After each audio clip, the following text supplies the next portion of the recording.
Schwack. There we go. My man, Frank Vaughan. Thanks for joining We're here again. me. We're here again. We're Cheers, doing it again.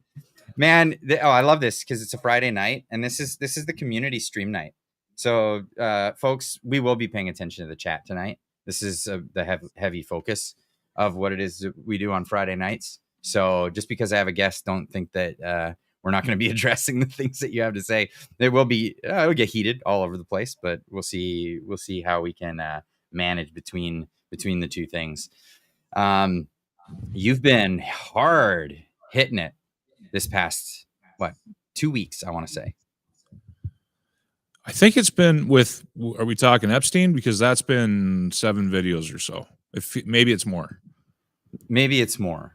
I've been watching them, and I mean, I'm impressed because you don't hold back. You just say exactly what's happening. There's a lot of creators that they'll hold back, and they'll like, I don't want to say that. I'm gonna get in trouble if I like, whether it's I'll get in trouble with YouTube or I'll get in trouble with my audience. This is a big thing, and I like that you're actually communicating this. The idea that people can be captured by their own audiences, and it's a huge factor. It's something that I constantly try to avoid, and man, have I got myself in trouble over it as well. But I see that as growing pains. I see that as something that's more along the lines of just trying to be honest.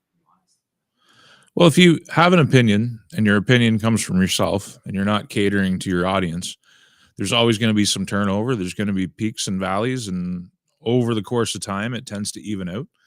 But it is amazing, and I've noted. I mean, and maybe I'm just used to it, but you'll have people who think that you are the best thing they've ever seen, and they'll consistently say that for a month, 2 months, 3 months, and then you'll put out one video with an opinion they don't like, and they go to the complete opposite end of the spectrum. And I'm so numb to it at this point that I'm, to me, it's almost an analytical experiment trying to figure out what is driving that human psychology, because I don't play that way. You know, when I disagree with people, I don't go after them. I don't turn it into something bigger than it is. I let, you know, like for instance, Wyatt, he knows I disagree with him when it comes to Ukraine, and we have differences of opinions on that. And the same with Daniel Boardman. We don't agree on Ukraine and a couple other things. And every now and again, we go back and forth. And then, in mutual respect, we just continue on our own set courses. And they're super respectable. I also want to throw out that Alex Zoltan, super respectable. I disagree with him tremendously on the U.S. trade stuff, but we completely disagree. But it's always just like, yeah, I love you, bro. You know, I'll see you at the next meetup. Let's go have a barbecue. You know, like that's great. I love that. I love that aspect of communicating with people. But when people tie their opinions to their character, and there's something wrong with that. Well, and I can kind of see how it works, you know, because there is a bit of a character, and then there's you, and hopefully those two things are consistent with each other. Like, there's a couple videos ago where I was really intense. I was really kind of heated. I was kind of really rolling, and I was talking fast, and I was arguing with myself on stream. I was having fun there. I wasn't like stressed out. I was just letting it flow. You know what I mean? If I was in private company and it looked like I was able to make the company laugh with the way that I was telling a story, I wouldn't change what I'm saying, but I might change how I tell the story and make it a little bit entertaining. So there's a character there, but it's a character that would be there in private company as well as in public company. The important thing is that the authenticity underneath that is authentic, which is why, you know, sometimes I say things that people in my audience don't like, and I'm going to keep doing that. No, you should. You should. I think the whole exercise here is that we're trying to advance the dialogue, the communication, our understanding of the world, how everything works. And if we're always just in agreement with each other, and we're always on eggshells, and we're always trying to not offend each other, we're not advancing that at all. We're just hiding in our little hidey holes, our little echo chambers, as they call it. And then there you are. Yeah. And it's, you don't want to fall into the trap of absolutism where you have an indelible ideology that you're following along with all the time, or an opinion that you're entirely afraid to change, even if there's a bunch of facts that get dropped in your lap. Like, I always even the silliest comments. Like I had somebody say something really harsh about the fact that I was wearing a hat in one of my videos. Basically, if I wanted to be taken seriously, don't wear a hat. And I thought about that, and I'm like, it's a small thing, but Don't ever take he's me right. seriously. Maybe he's got a point. I just have to, make sure I don't have any bad hair days, because some days when I shower, I get out of the shower, I get rustling around or doing something, and this will dry, and it'll literally be like this bouffant poof thing, and it's just so much easier to just throw a hat on that. But I thought, maybe he's got a point, that people seem to be obsessed with my hair, so You brought it up. maybe there's a So point there. what happened? What happened? You went from rock star to businessman. I don't know. What happened? So I was at the time, I had a cold and a really bad chest issue going on, and it was annoying me. Like when I was laying in bed, I was rolling over, and it was annoying me. And like I don't know. I just woke up one day and I said, "Today's the day we're cutting it off. We're gonna see what happens." So I cut it off, and I'm enjoying the break. Like I'm just enjoying not having long hair right now, and I probably will grow it back, but for now, this is what it is. The same thing. You get the same thing with beards. Mm-hmm. I tried growing mine out long before, and the amount of maintenance that it takes just to keep that, and then you're fighting it with food when you're eating, and I'm like, yeah, no, I'm gonna stick with a trim beard. Yep, it's a thing. It absolutely is yep. a thing. Let's get to. I've been popping up some chats as Do we've it. been going through here. Clyde embracing the Hawaiian style. I popped a Hawaiian shirt on the other day, and everybody loved it, and I'm like, I'm just doing it. It's that time of year. It's so comfy. I got these shirts were gifts from my family last year, and I just absolutely love them. So I'm gonna keep doing it as long as the weather is fitting. I'm feeling summery. I think it's great. North 49 RC for $2 says keep speaking freely. I think it's important. I think it's important that we do, because I mean, well, then what are you doing if you're not speaking freely? Like, what is it that you're trying to do here? Is it like theater? You just want to be an entertainer, and if that's it, then that's fine. But maybe get out of the realm of talking about politics and news, I guess. Yeah, and I mean, some people, and I don't know who it is, but I mean, a certain number of people, they're really obsessed with the numbers and the numbers game, the view counts, the watch hours, the subscriber counts, get fixated on. And I know I watch those things too, but like, I don't let them dictate my actions. Like I'm not trying to find a seam. I'm not trying to find my groove and stick there. Like I'm all over the place. And like, I know anytime I put out a comprehensive Ukraine video, I know that thing ain't going to get the views, but it's what I feel like talking about that day. So you just never know what you're going to get from day to day, because it's whatever I decide I want to talk about. And if that works for people, then it works for people. If it doesn't work for people, then I guess I'll go find something else to do. But we should be out here expressing ourselves. That's what I think.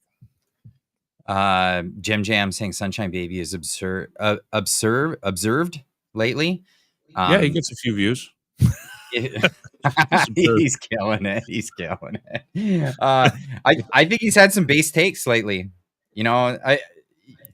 I maybe don't 100% agree with his verbiage in all of them. Like when he said how Canada gets annihilated. I mean, I get where he was coming from. That's not what he was trying to say. I know what he was trying to say. That he hopes Canada, like, people feel the pain, because it's only feeling the pain that's actually going to get people to come around. We're not figuring it out as a whole. Like we're not getting it, and like the facts don't matter. Like I don't know if you've witnessed any of the back and forth. I had a tweet that went semi-viral. I think it was like 5,000 likes or something, and all it had to do with was the fact that American jets were scrambled first to intercept a Cessna that had been kidnapped on the Vancouver runway. And so many people came back with NORAD, man. It's NORAD. NORAD, are you stupid? And calling me, retarded and every other name that you can possibly come up with, saying the same thing, NORAD, over and over again.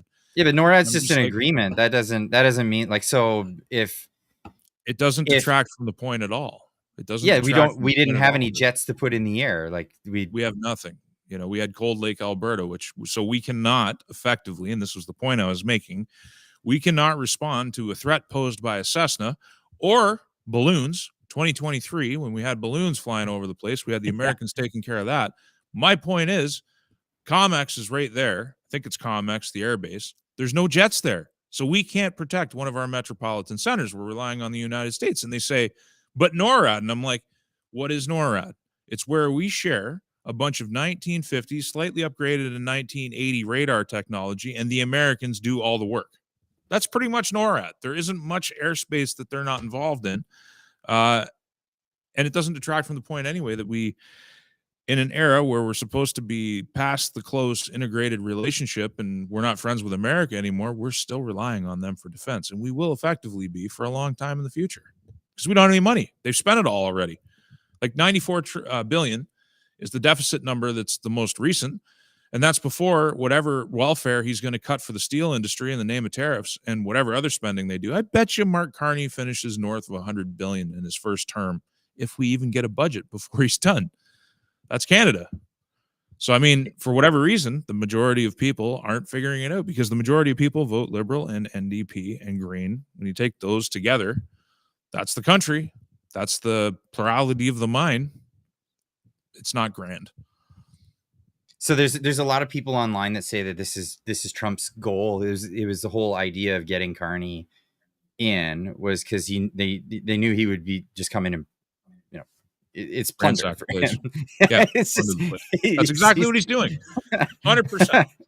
But the end result would be that Canada would be in a sovereign debt crisis faster than if Carney didn't come. If the Conservatives got in, they would have. I don't think they would have like fixed it, but they would have slowed it down, right? And then it would have taken longer before the inevitable sovereign debt crisis because there's so many things that we're paying for, and then on top of that, they're just the deficit. We're paying interest on all this money that we've borrowed for things that we got nothing for, because it was all services rendered, especially during the Trudeau years, which was Carney.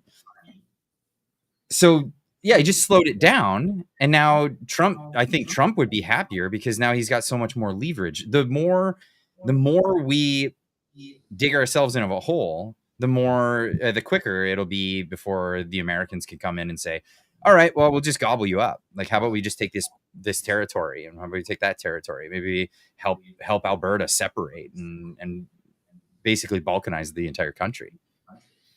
Yeah, I mean, the Americans aren't without their debt problem too, but they have one big advantage: the world's current reserve currency, and I don't think that's going away anytime quick. It may go away before the decade's out. That's a possibility. It depends on how they play their cards down there. But Canada doesn't have that kind of backstop. Also, we don't have the gold. Now, we didn't see Fort Knox. We didn't get the live stream we were promised. We didn't get the audit we were promised. So maybe the gold's not even there. But assuming that it's at least partly there, they've got a lot more going. They can, like, they're talking in the last Federal Reserve report, which I haven't even covered yet. They're talking about converting that gold into assets and doing a balance sheet trick, which can generate about $800 billion worth of liquidity for them to play around with. Like, there's a lot going on in the United States, and they've got a lot more tools in the toolbox. Canada doesn't have much left. Like, we're running on vapor, and there's a lot of people just don't seem to realize it.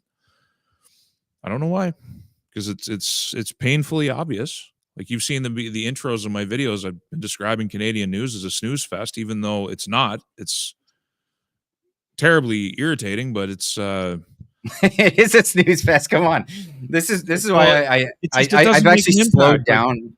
So I've slowed down my upload schedule just because of this. Because like, there's things I want to talk about, but I need a break too. I've really looked at it like this, and I didn't even publish a video this morning. I've been overworked, so I'd like to take a little chill. So now is actually the time, I find, and a lot of people have been moving towards drama and other things. It's that time of year. There's not a lot to talk about. It's summer. People are touching post-election, dude. This is post-election world. Everybody's grumpy. Everybody's grumpy. Everybody on the right is grumpy. It doesn't matter what part of the right you're on, you're grumpy. Yeah, well, some people that are on the right don't even realize they're not on the right. We can get into that, but let's talk about things that were promised and didn't get delivered, because this is the big thing, and so many people are talking about this. It really, I mean, it upsets me a lot because I'm a Trump supporter, Trump voter. I'm for Donald Trump. I was for MAGA, this movement that was going to drain the swamp, open up transparency to the government, what was happening, release files, release conspiracy stuff that we've all pontificated over decades about, and it's all for naught at this point, or at least it feels that way. I don't know if is there some 5D chess move that's happening here, or are we just getting shafted? Everybody's got a narrative, some people are claiming that he needs to keep everybody aggravated, so it's actually being talked about, so Epstein's being talked about. I don't know if that holds any water, because you didn't really have to activate the public on that file. The public, a cross section of the public, so Republicans and Democrats, all care equally about Jeffrey Epstein. So I don't know if you spend much time looking at leftist content. I call leftist. I hate dividing things that way, but there's an echo chamber on the left. There's an echo chamber on the right. There's not much crossover. So if you go over there and actually listen to what they're talking about and read their comment section, you're in a whole different world, and you need to understand what's going on in that world so you have a full picture of the world. Everybody cares about Epstein, albeit for different reasons. The right has the client list talking point, and the left has the Donald Trump's covering up for himself and his own philandering with minors. I think that I don't both buy positions that, though. I don't either. I just don't know. I mean, he kicked Epstein out of Mar-a-Lago in 2004. He cooperated when he was called by the FBI, and it wasn't Trump who covered up for this guy. It was the Obama administration who, their judges, and under that reign, when he was convicted of doing what he did with minors, they gave him control of half a jail. He brought in his own food. He had his own security that he paid for, and it was like a paid vacation. What kind of a guy gets that? And we know the answers. I mean, if you let's not forget Hillary Clinton was Secretary of State as well under that. Okay, this just popped into my head, and I've been meaning to say this for days. I'm going to say it here live on Clyde Do Something. Roger Stone wrote a book called The Clinton Crime Syndicate. I believe that was the name of the book. And in that book, he makes the most concrete, libelous, defamatory statements. We're not talking, some say, we're not talking, if they did this, that would mean that. We're talking affirmative statements. Saying it straight out, who they are and what they are and how disgusting they are. And I've read that book. I own that book. I should probably read it again. No one sued Roger Stone over that book.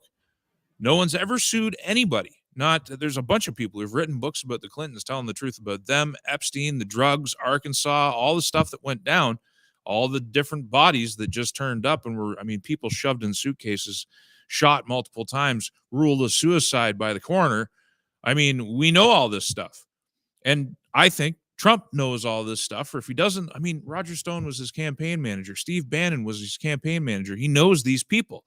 Before he was in politics, he was having conversations with them. He knows this stuff, which is why I find it so bloody strange that he's gaslighting the entire MAGA base right now over the same thing and telling them you're an idiot for falling for this Democrat psyop. It's like, what, dude? What? It's so polar opposite to everything you had to say. And if there is fake stuff in there, which I think is a very realistic possibility, I think that they had control of it.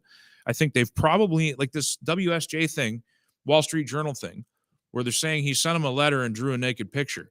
I think that's fake as it gets. I don't believe that. That's really, really bad. Before you get into that, I just wanted to bring up this because you just mentioned it. So I have the clip handy. This is Trump basically calling people idiots. This is crazy. Mm-hmm. It's terrible.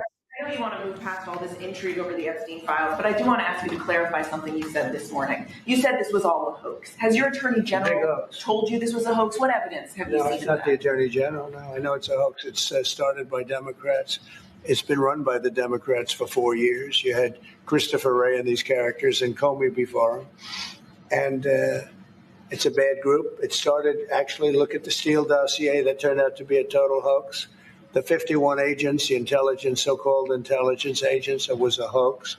It's all been a big hoax. It's perpetrated by the Democrats, and some stupid Republicans and foolish Republicans fall into the net, and so they try and do the Democrats' work. The Democrats are good for nothing other than these hoaxes. They're bad for policy. They're bad for picking candidates that can get elected. Like in New York, we have a communist running. He may get elected too, actually, but he'll destroy the city. It's true. It's true. Anyway, the whole clip is what it is. But I just wanted to show that he complains about a communist in New York City, but he's more than happy to endorse Jelani and ISIS in Syria without even batting an eyelash, posing for pictures, thumbs up, and the whole 9 yards. I mean, it's sorry, I didn't mean to cut you off. It's just that's another thing. That's just one more thing that doesn't make any sense right now. Well, one thing that doesn't make sense is alienating your base, which is and you know what? We started off the show talking about it.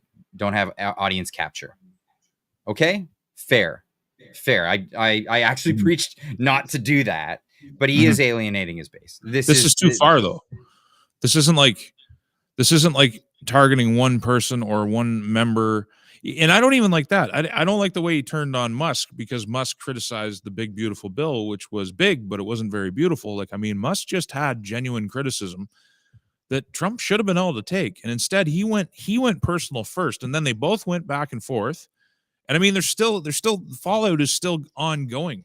But I mean, every time I read a Musk tweet, I like his takes. Like, I think he's right, especially about the Epstein stuff. But gaslighting it's not just insulting, it's gaslighting. It's literally flipping your script on its head and then expecting everyone to swallow it and shut up and calling them idiots when they don't. It ain't going to work, because most of the base, especially the independents that won that man the election, these are not people who fall along partisan lines. They think for themselves and they voted pragmatically. And he's down 10 points with independents now. The midterms are tanked if it continues on this way. So, I mean, why did he do it? I think I think there's some truth in what he just said in terms of they had it for 4 years. They probably blew it up. He's probably all through it. And instead of wanting to fight it out, he's trying to cover it up because of the fake stuff. The problem is, you go and you read Jeffrey Epstein's Wikipedia. You go and you read about the guy who hired him at the Dalton School. You go and read about Robert Maxwell. You start putting it all together and you figure it out. This is a huge international intelligence operation. And he got, I mean, not just rich, man. This guy was a billionaire. He had his own private jet the size of Trump's. He owned 2 Virgin Islands. He owned the biggest house in New York. Rich as rich gets. He doesn't even have a college degree. The dude is intelligence.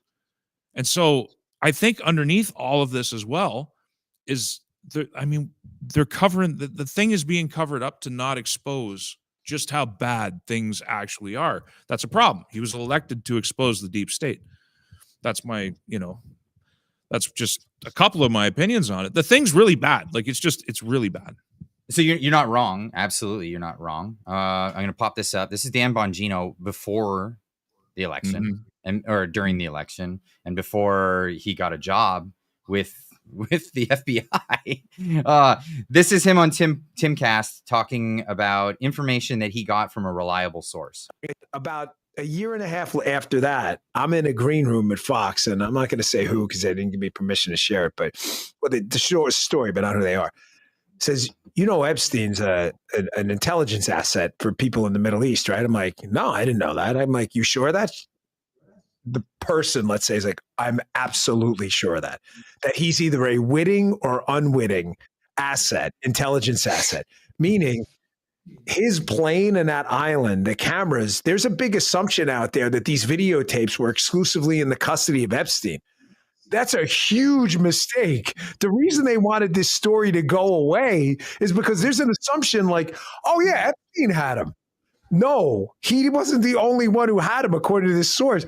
These assets, that's why this blackmail story makes so much sense. Which Middle Eastern countries they are, I don't know. But this person, who's a very, very good reporter, I mean, aces, right? Swore Epstein was either a witting or unwitting intelligence asset, and they may have had his plane wired up, and they're the ones who have all this stuff. So the point is, to sum it up, how do you know some of these countries aren't going to some of these power players who aren't making decisions because, hey, you wouldn't want this video out there, right? How do you know? 100%.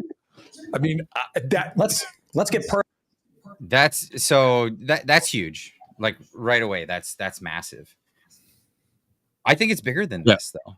I think it's actually much bigger. But of course, then what happens to Bongino? Bongino gets he gets the job and he goes flips completely. So this was him at first. That Jeffrey Epstein story is a big deal. Please do not let that story go. Keep your eye on this. Catherine Rumler, we need to keep the heat on this case, folks.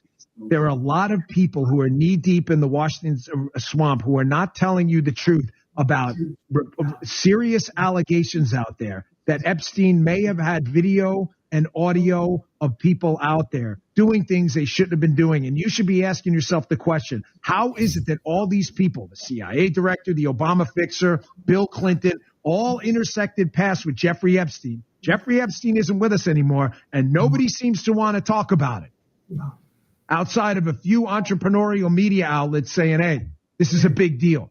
He killed himself. You want me to? I've seen the whole file. He killed himself.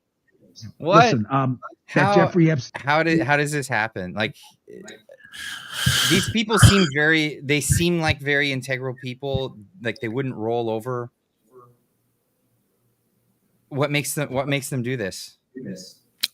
When your family's threatened. I mean, if you read about some of the stuff when it comes to Epstein and the ways and methods with which he threatened people with impunity earlier on before he was charged the first time, I mean, there's the angle that it could disrupt geopolitics in a way that is just that people at the top of the pyramid cannot fathom screwing things up. Like, I mean, this is when you have a guy, not only is he a billionaire, but he's supposed to be running an investment company that only deals with people who have $1 billion to invest. Like that's a 1 followed by 9 zeros. It's a lot of money.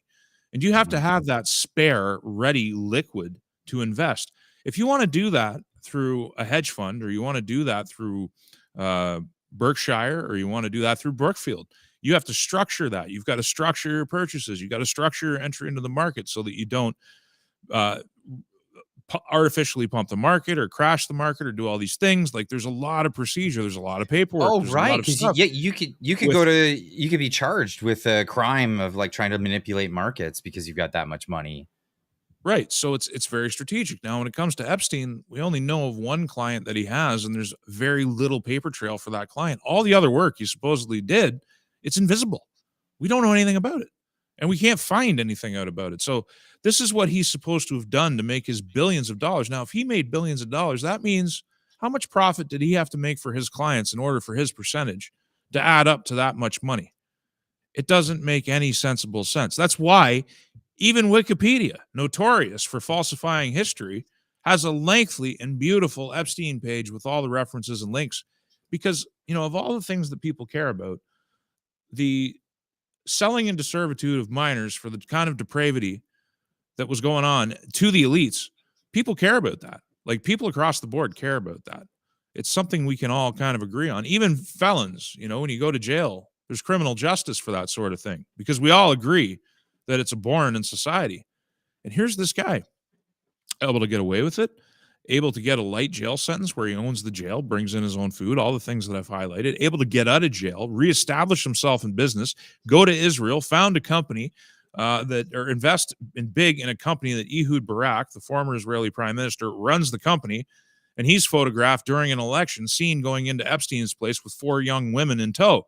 I mean, and we're supposed to just pretend that this isn't big. Like, this is global. This is international politics. This is probably the CIA and Mossad. Not in that order. It's probably Mossad and the CIA. Maybe the two are, you can't even pull them apart anymore. But when you look at the characters that are surrounding him, again, just go to Wikipedia, like go to Demopedia. It's all there with references, and you can build off of that. You can start looking at, you saw the video I did today. It's bizarre that Bill Barr oversaw charging him and arresting him and overseeing the investigation into his death. And his father's the guy that hired him to work at the Dalton School. So his father, Donald Barr, was the dean of Dalton School. Epstein walks in there at the age of 21. He's dropped out of college. He has one interview with this guy who is also from the organization, or I always get the Operation of Strategic Services, the precursor to the CIA. So back when the Second World War was ended, there was an office that wasn't quite the CIA yet. It became the CIA. Right. Donald Barr worked for that. One interview with Epstein, he brings him on. This in the Dalton School is one of the fanciest schools in the United States. They could have their pick of any mathematician they wanted, but they picked a guy that didn't have any college education whatsoever.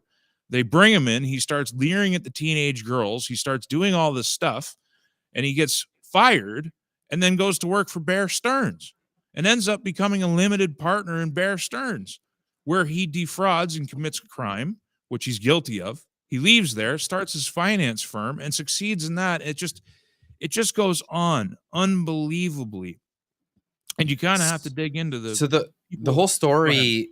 So the whole story is like on its surface, it's so simple. It's this guy who's running a honeypot for probably one of the agencies, one of the 3-letter agencies around the world, or maybe Israel's intelligence services.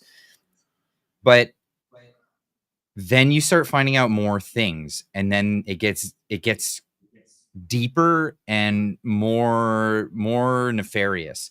And I want to share this clip because this one really took me back. I'm an on and off again fan of Eric Weinstein. I think he was pretty bad on the ivermectin stuff when it came to the coverage of that. And he was very much against his brother, Brett, but he's a very amazing scientist, cutting edge. He's on top of learning about how the universe works. And this is where it gets really difficult to get a better picture of what's going on with Epstein. I'm not going to show the whole clip because it's very long, but I shared this with Marty the other day. I really think this is something to look into. Jeffrey Epstein conducted a conference called Confronting Gravity. I don't know who Jeffrey Epstein was, but I would certainly bet money that he was the product of at least one or more elements of the intelligence community. The CIA, the FBI. Those are ours, right? Department of Homeland Security has some of this stuff. Geospatial intelligence has some of this. It's a large network.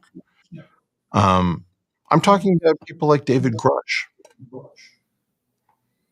I'm talking about people potentially like David Fravor. I'm talking about people like Jake Barber. I'm talking about scientists like Leo Szilard. Imagine if Leo Szilard didn't know that the Manhattan Project was going on, or Jack Raper, a journalist who broke a story. These people all think that they're doing their jobs.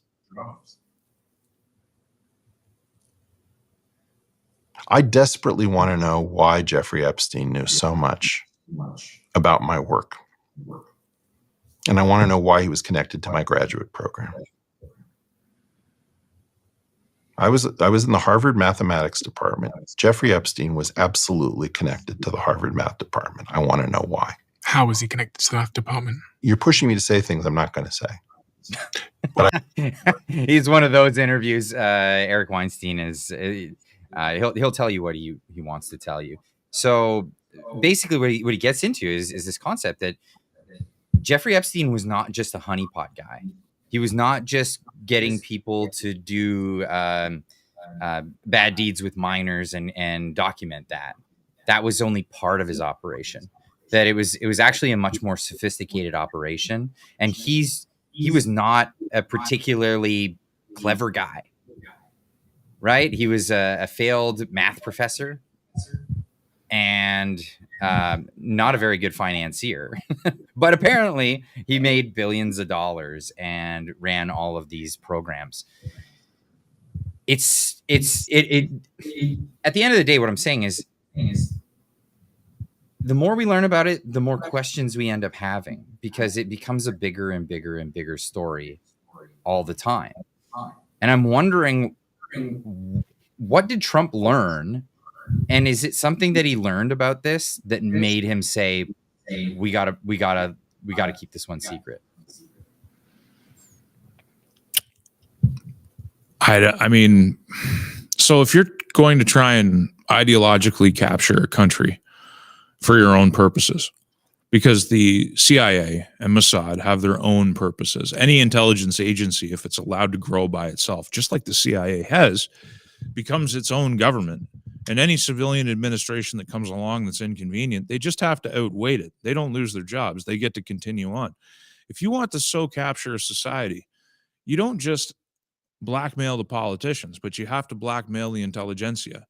You have to blackmail the political activists, the John Podestas and the I'm trying to think of somebody on the other side, but I'm drawing a blank, like the Roger Stones, except I don't think it applies to Roger Stone. You have to get the fixers. You have to get the university professors and the deans. You have to get the entire upper echelon of society to get on board. And I think, I mean, you know, you examine American foreign policy, you examine the way the world has gone over the last 40, 50, 60 years, going back to 63. If you want to go back there, you can even go back into Eisenhower's time if you want.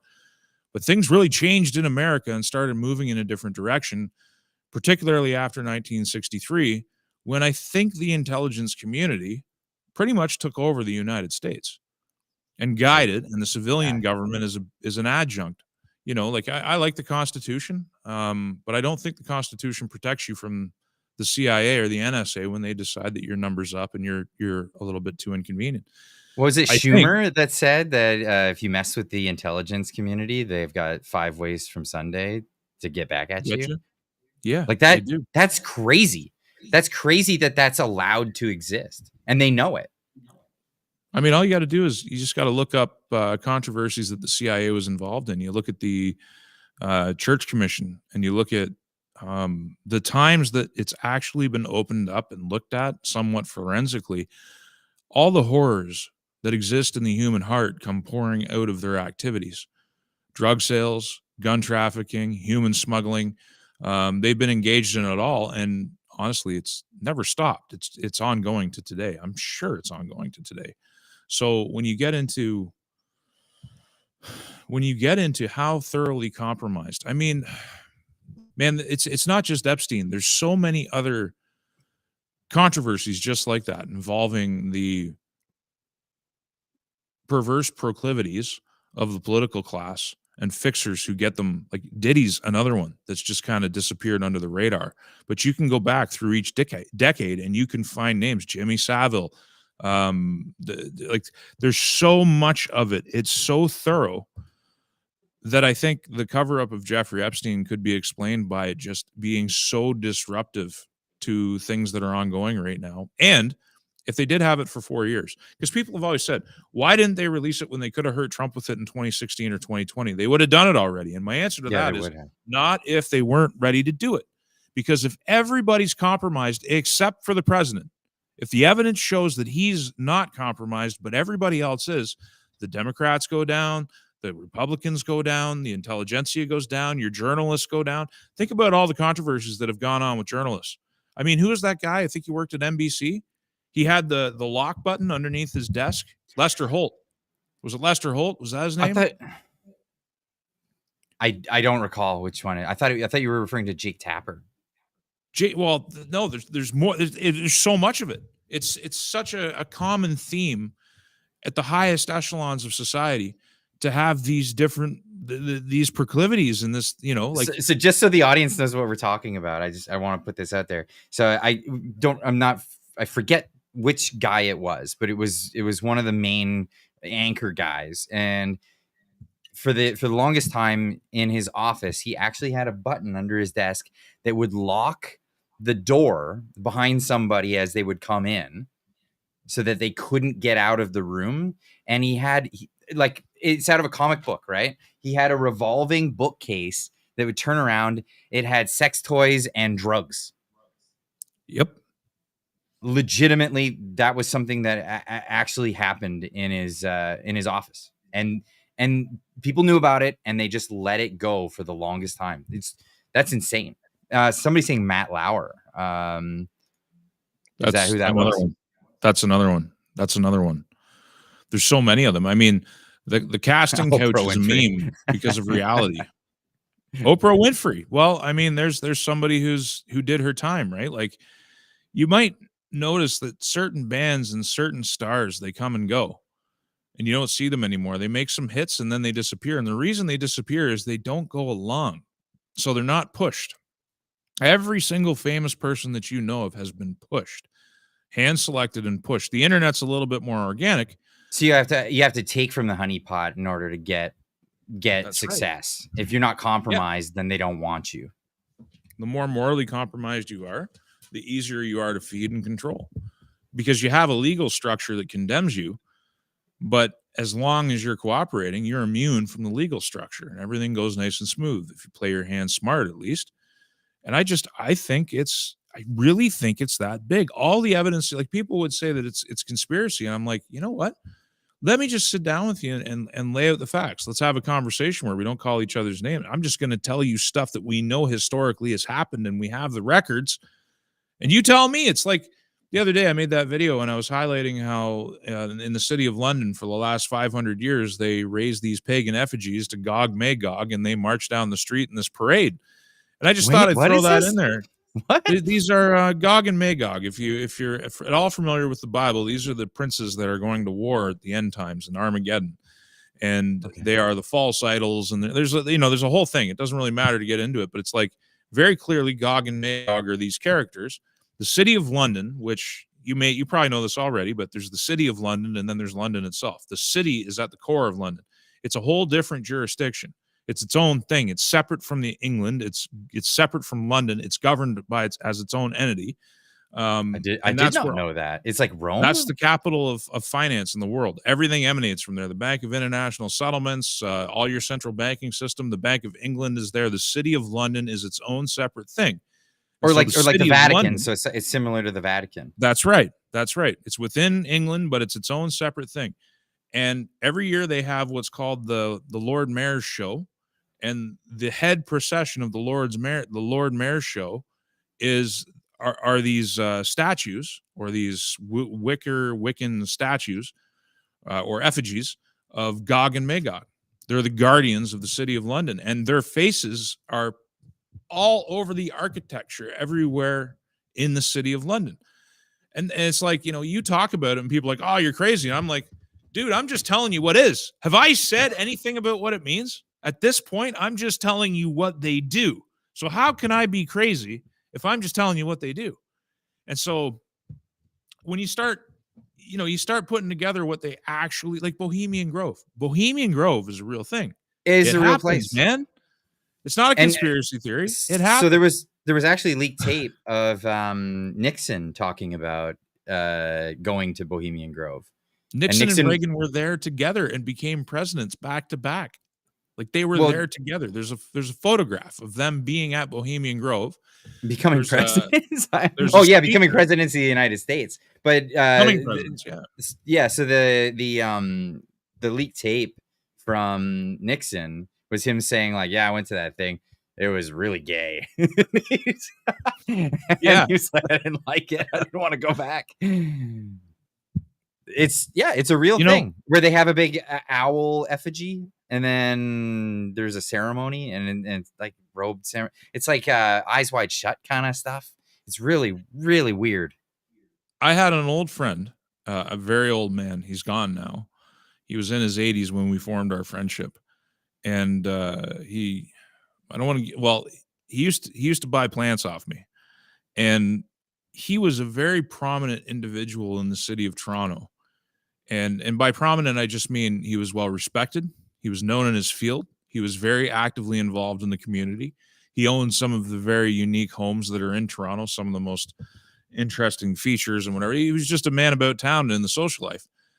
And he described to me what happens in private and what happens in the evenings. And I'm telling you, man, the kinds of people that would go to these parties, like we're not just talking swingers parties. We're talking like over the top.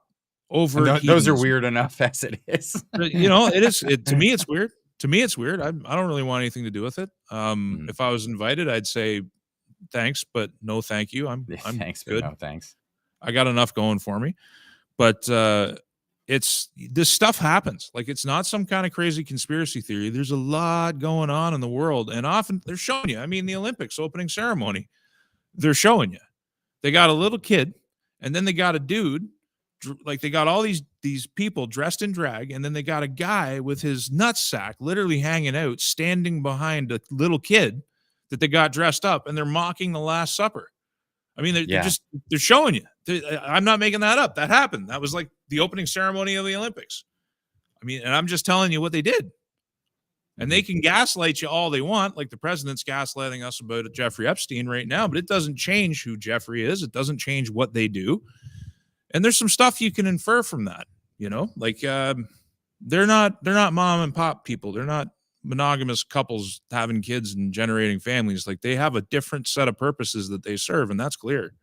But it's so esoteric, and like where do we get? So that's the thing. It's kind of like ufology. You know, if you know, like the UFO community, you get a lot of stuff that's like, you know, people just trying to get the details and deliver a message that's true, right? This is what we know. This is how much we know of it. And then you have wackos. Let's just be honest. You have like people that come out and they just invent stories because sensationalism sells books. And then that's a problem. And then you actually actively have agencies that are inserting misinformation, disinformation, getting stuff in there because they also know that this sensationalism will sell books, but they want people to know false narratives. Now I'm going out on, like, I'm going way out to the other, you know, left field with the UFO thing, but we're talking about real things that are really happening in real life. Mm-hmm. And this is like, what do you even believe at the end of the day? Because there's so much just garbage out there. Well, I think you just have to believe what you can viscerate. There's enough there to sink your teeth into without having to deviate too far. I mean, Jeffrey Epstein alone, looking at his life, looking at what is known, that's enough. You don't really need, like, I mean, how it impacts the world. I would like to believe that people like that are not steering the most powerful intelligence communities in the world and guiding global policy, which is leading us right now towards World War III rapidly. And there's a lot of people who are really, they're quite good with the course that we're on right now. And I'm not. I mean, I'm not. What's happening in Ukraine is an absolute it's like a blood sacrifice. Totally unnecessary death. People get 20, 30 years into their kids, raising them up. You become a man just so that you can get sent and get blown up by a drone. And it sucks. And you can watch it on YouTube every single day. And then, you know, there's a difference. There's the guys that sit in the suits and they're just like, yep, got to back Ukraine. Love the war. Got to send weapons. And they send this message. None of them are dodging drones.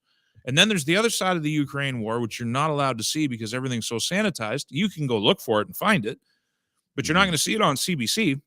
No, it's all where you can actually see the way that they're killing each other. And it's bloody horrible. It's unreal. And like to hear how they write about it so callously. If you read what's his Klaus Schwab, his book, the COVID-19, The Great Reset, and he talks about how we're going to need some wars to reduce the numbers of people. Like it's just a matter of fact to some people in some circles that this is, oh, you just got to do this. This is a way we manage the populations of areas. It's evil. Like it's inorganic. It's not something that we should be like this. Like you read something like that and you say, this guy should be investigated. Like that's a call to action, to do something that's horrendous. Absolutely. And to see that they're actually following through with it. Because, I mean, what else would you call that other than following through with that? You know, if you read enough elite books, so that is books that are not intended to be consumed by the public or understood by the public. I'm thinking Tragedy and Hope by Carol Quigley. I'm thinking Voltaire's Bastards by John Ralston Saul. I'm thinking Peter C. Newman, who I just finally scored the third edition of his book called The Canadian, this series called The Canadian Establishment. These are books that the public seldom ever consumes. Like you and I are plebs. We come from Plebville. We have a certain point of view. We come from the bottom rung of society. I know that. And I don't really feel like I've risen above my station, even as my life has improved. I still feel like the same pleb I've always been. If you're born into this, if you're born into the, like, a child comes into this world, you have kids, you know this. I've got kids, I know this. The chicken came before the egg because the chicken dictates how the egg hatches and how the chick comes up. If you program a kid into a way of life, or even not deliberately program them, they just come up in a different world. Think of how different your worldview is if you're Prince William versus if you're you or me. You don't even see the same world. You don't interact with the same world. It's impossible for you to conceptualize and understand, just as it's impossible for us to understand what it must be like to be them. So you can kind of start to understand as you climb up the pyramid, and you've got more psychopaths and sociopaths and narcissists as you get closer to the top, because that's a matter of anthropological reality. That's those elements concentrate at the top. They drive up the hierarchy. They're kind of designed for that. But as you get up there, it becomes more and more remote from the experience of every day. So I think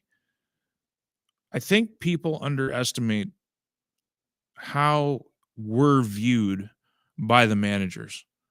Like, they kind of look at us like a cattleman looks at his herd. We're managed. And they get together in their big events that you have to spend $50,000 just to get to, let alone get in.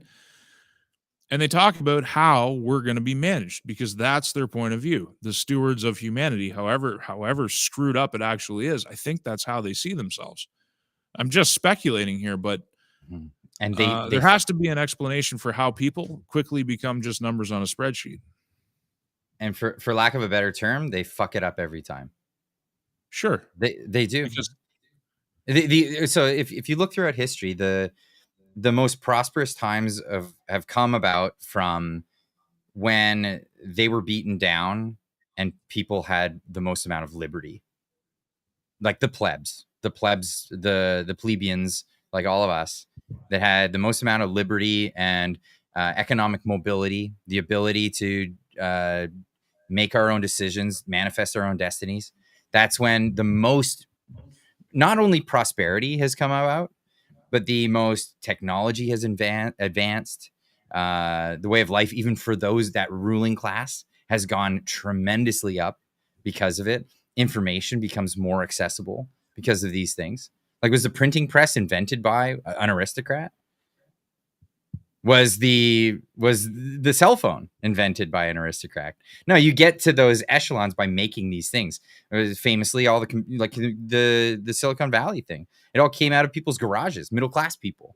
They just had time after work to go sit in their garage and solder and inhale lead fumes. But like this is where it came from. It's liberty that produces all of the fruits. And it's really this kind of thing, this hubris of, Plato's cave of, we'll be the aristocratic class and everybody else will just like follow our orders.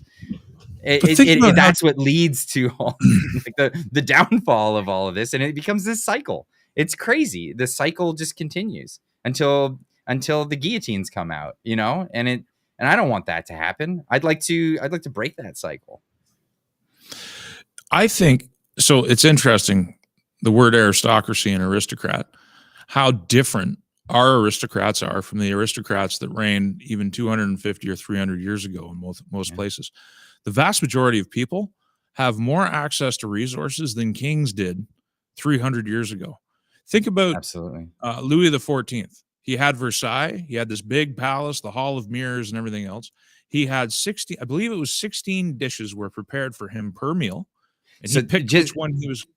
Just to give a little bit of reference to what you're talking about, the Hall of Mirrors. It sounds like something stupid today because mirrors are so readily available and cheap. But mirrors were so expensive and like the technology to make a mirror at the time was incredible. Like they didn't have access to this stuff on a daily basis. People did not have mirrors. It was a flex. Candles. It was a flex. They didn't have candles. Candles were out of reach. So you had candles were unaffordable. So just having a pile of candles to give yourself piss poor light and dirty air because of poor circulation, because of the smoke they put off so that you could choke. That was that was what a noble chased after. But like in terms of access to food, access to healthcare, air conditioning, running water inside, like the food thing. If you live in the city, you have more access. If you've got a $20 bill in your pocket, you have access to more variety of food than any king ever did 300 years ago. You're literally more food wealthy than they were. The other thing the kings didn't have, they didn't have standing centralized armies. Now, some kings did. We're going to get a little gray, but if we go back far enough, you're going to find that they didn't. They could call the banners, but the banners didn't have to answer, and they actually had less power than modern day elected leaders or bureaucrats, the unelected leaders, the bureaucrats, the CIA, and all these other institutions have. So the ability of the aristocracy to survive in today's world is much more enhanced and much more powerful than any monarch ever was. And that's kind of one of those inversions you got to wrap your head around. Monarchs were not as powerful as bureaucracies are today. Like it's pretty intense stuff when you realize how more entrenched the elite are now. And Sebastian says this great point, and yet people are so incredibly unhappy. We don't know, Sebastian. We don't know how good we have it. Like now, I understand because I get stressed out, I get peaked, I get, the way the world's going. But on the flip side of that, we live in the most peaceful era since 1945, even if you want to include the Second World War. If you look at a percentage of the global population, but go post-war, it's easy. It's one of the most peaceful eras. It's one of the most prosperous eras. There's never been probably ever a more peaceful time to be on planet Earth, regardless of where you are. There's still a lot of problems. I'm not trying to whitewash it all. I'm just saying relative to the past, it's better. But I also think that the bad news is all we amplify. I mean, if I did a video tomorrow morning about cute little dogs and cute little cats and how the local orphanage saved 2 kids and how I went and rescued a dog. I mean, my audience might actually like that, but like, you're not getting anywhere. But like, think about storm chasing for crying out loud. I follow storm chasers. It's like whenever there's an outbreak of storms in the United States, there's 500 people on the roads these days, all chasing the same storms around because of the amplification of social media and it's empowering and it's awesome and I love it. And there's a lot I love about it, but it's really served to enhance the idea that we're suffering more than we actually are. And that's not to say, I do it too in my videos. I talk about how Canada sucks. I still think that's true. I think compared to a modern nation state, I think this federation is god-awful and needs to change. But it doesn't change the fact that, a rainy day sells better than a sunny day. Because on a sunny day, I want to get into this Canada sucks thing, but just before we do, G Meister left a $20 super chat, and he says, "It's a good time to loud. This guy." It's a good time to start a poll to see if Frank should monetize through YouTube, or should we just say awesome job for growing his channel through word of mouth and consistent through thorough reporting. Man, you do such a great job. And of course, we're always going to tell you that you should get paid for it. It really is a thing, man. It's not even the paid thing. It's the revolving door of fighting the algorithm for reach. But yeah, start your poll there, G Meister. Turkey. Yeah, turkey. No, we did a poll last time. I'm gonna leave it this time. But we're gonna bug you every time. Absolutely. Get yourself fixed, because it's we love what you're doing, man. And that's exactly what it is. And we just want to get more eyeballs on it. So take that for what it is. Let's get into Canada sucking. So Canada sucks, and that's why we're I'm joking. So, that's it. Moving on. No, I wanted to talk about this. I think next to North Korea, I don't know if there's a more propagandized population.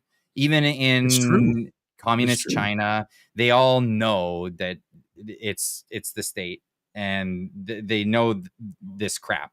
They know the gig's up, right? and even the communist government panders to them. They try to do like the race stuff. They encourage the Han Chinese stuff. We could talk about that all night long. Iran, the Ayatollahs, everybody knows that they're just like supreme leader BS dictators. But somehow in Canada, we do the crying for the dear leader and all of that stuff. I don't know if you've ever seen footage of this. He cries too. He's a very feeling man. I don't know if you've ever seen the footage of it in North Korea, and I could see the duress in the eyes of these people when Kim Jong-il died, and they were weeping on the ground, and it reminded me of COVID, and it reminded me of the elbows up, because they were like overboard, weeping and crawling all over rolling around on the ground to try to one up each other on who's more who's grieving more. Whose display of grief is most effective. Yeah, and you can totally see it when you're outside of it, but when you're in it, there are so many that don't see it, and it's astonishing to me how crazy it's become in Canada. We're Trump deranged, because that's the narrative that they want to push on us. We're primed for so many things, and we're gullible as all hell. We're addicted to a certain idea of what we are, an idea that very few people can actually define. That's the most interesting thing. A Canadian has a really hard time outside of hockey and not being American, identifying what it actually is that's so special about this country. And when people now say, well, our healthcare system, I just have to laugh. I mean, it's pretty bad, and it's only getting worse. But like, to be somebody that's actually awake to what we are, to actually see that a nominated Senate where people serve until 75 and don't even bother to show up to work and just collect paychecks and have the ability to pass laws and propose laws over us, that the people that we elect aren't actually our government, that there's all this power that rests in the signature of a governor general who we can't touch. We can write letters. They'll never read them, but that's all we can really do. There's no legal recourse. We have no input in our judiciary. It's just, and you go down to the provincial level and it's the same thing. And it's terrible from a citizen's rights perspective. For a country that is so highly taxed, we should get more value out of it. And those voices that want more value are constantly being demeaned by the voices that are more than happy with the status quo and satisfied with their identity being everything about hating the orange man, even when their government is getting positioned. And that's what Carney's doing. He's getting positioned to give everybody in the world what they want from Canada. And he's going to call it Canada First. And what it's actually going to be is Canada being carved up first. You can't get it. Like, the entire country is still going on a crusade of elbows up, and like CBC is pushing articles about boycott groups and Facebook groups where everybody's talking about how they're boycotting America. And it's like, that's not what your government's going to do. That's not what your financial class is doing. That's not what your donor class is doing. That's like, they're not doing that. So why are you doing that, you people who are the most victimized by this country? It's like, again, it's what you said. It's brainwashed. We are the most propagandized country, probably in the West. There's not much. I mean, even in Europe, there's political diversity of opinion. Canada doesn't really have diversity of opinion. We have two parties that vie back and forth, but the Conservatives are pretty similar to the Liberals on a lot of files. So, yeah, it's that speaks to the unity of the public mind. So here's Pierre Poilievre. Tell me if I told you that, if I didn't tell you that this was Pierre Poilievre, you would think it might be Mark Carney. Says the latest tariffs, the latest tariff threats are just another unjustified attack on Canada's economy. Canada has long been a reliable partner and trusted friend to the United States. These tariffs will damage both of our countries. All Canadians must come together and to defund our economy. Wait, what? defend our economy. That dyslexia really nails you sometimes. I call that a Freudian slip. Yeah. Conservatives stand by to do whatever. The liberals are saying the same stuff. This unjustified thing, though, like this bothers me a lot because it bothers me Canada is probably one of the biggest protectionist economies on the planet. Like probably one of the biggest perpetrators of protectionism. And we do it in a way that doesn't make sense. And let's just be honest. If decades ago we didn't come up with the dairy cartel and we didn't have the wheat board, which is gone now, which I'm glad for, but if we didn't have all of these protectionist rackets in Canada, our economy probably would have done so much better as a whole. GDP would be way up because we'd be more streamlined with our American partners. We'd probably, those particular tasks in the economy would probably have died out. Like we probably wouldn't even get into dairy. We probably, and I'm talking about individual actors. I'm not talking about like the state media, the state apparatus dictating what people should do. That people just on their own would have got into what advanced economies do, and that's specialization. We would have seen more specialization in this and that industry. I can't make these predictions because only those individual actors could have done that on their own, right? That's what we see in other jurisdictions that have, similar situations with their neighboring countries. They specialize, they get into this or that, and their economies work seamlessly together. We could have had that relationship, but we ended up deciding to go down the other path. The paths that we learned from the Frankfurt School and all these other socialist, think tanks, essentially it told us, no, you need to close your doors, do this, do that. And we screwed ourselves over.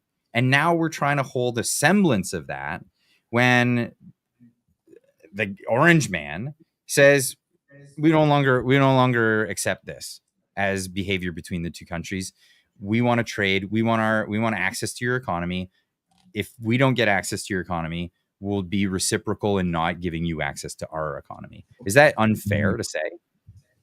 No, it's not. It's perfectly reasonable for anybody that's trying to look at it reasonably, but most people in this country are not looking at things reasonably.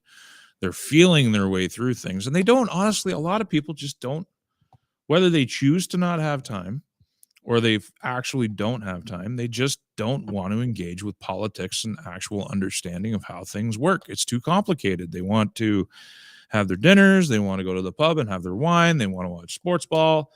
They got lives they want to live. They're going to the cottage. They're on the jet boats. They're doing all the, they're doing whatever it is they're doing. It's, not everybody wants to sit here and try and figure this stuff out because it's stressful once you start figuring out what it's all about. But, back to the point with this supply management thing. Supply management was brought in to save the dairy farmer. So at the time the supply management was brought in, then I looked into this heavily when I ran in 2019, the federal elections. I had this talking point pretty on point. But since supply management's been brought in, over 80% of dairy farms have closed and consolidated into bigger dairy farms. I think it was 80,000 originally, and it was sub 20,000 by the time 2019 rolled around. So it is an abject failure at its objective. And it shut us out of a lot of markets. Now, I know what happens. My dad, in the 1960s, he was a tomato producer. He had greenhouses. He also had different cash croppers, and they sold to the canneries. And there was a meeting of the food producers that was called, and all of the wholesale buyers, they sat at I still got the tweed jacket my dad wore to the thing. He bought the special jacket because this was going to be his future. And they all went to this meeting and they got the news. They weren't buying from Canada anymore. They were buying everything from California and Mexico, and everybody had to adjust. And adjust they did. A lot of people went broke. There's this notion that, and they pivoted and they moved. And they went into different things, but there's this notion that Canada has to do these tariffs to independence in terms of food supply. But we're doing it half-heartedly. If you want to be full protectionist, you have to be full protectionist. You want to build a fortified economy, you have to do it all the way. But what Canada's done is we've done it halfway, And the other halfway that we've done is we've left the door wide open so China can come in, India can come in, the Americans can come in, the Europeans can come in, and they can all take a piece and they can do whatever they want with us. And the friends in the bureaucracy can control taxation, and they can just make sure that they're taking care of it.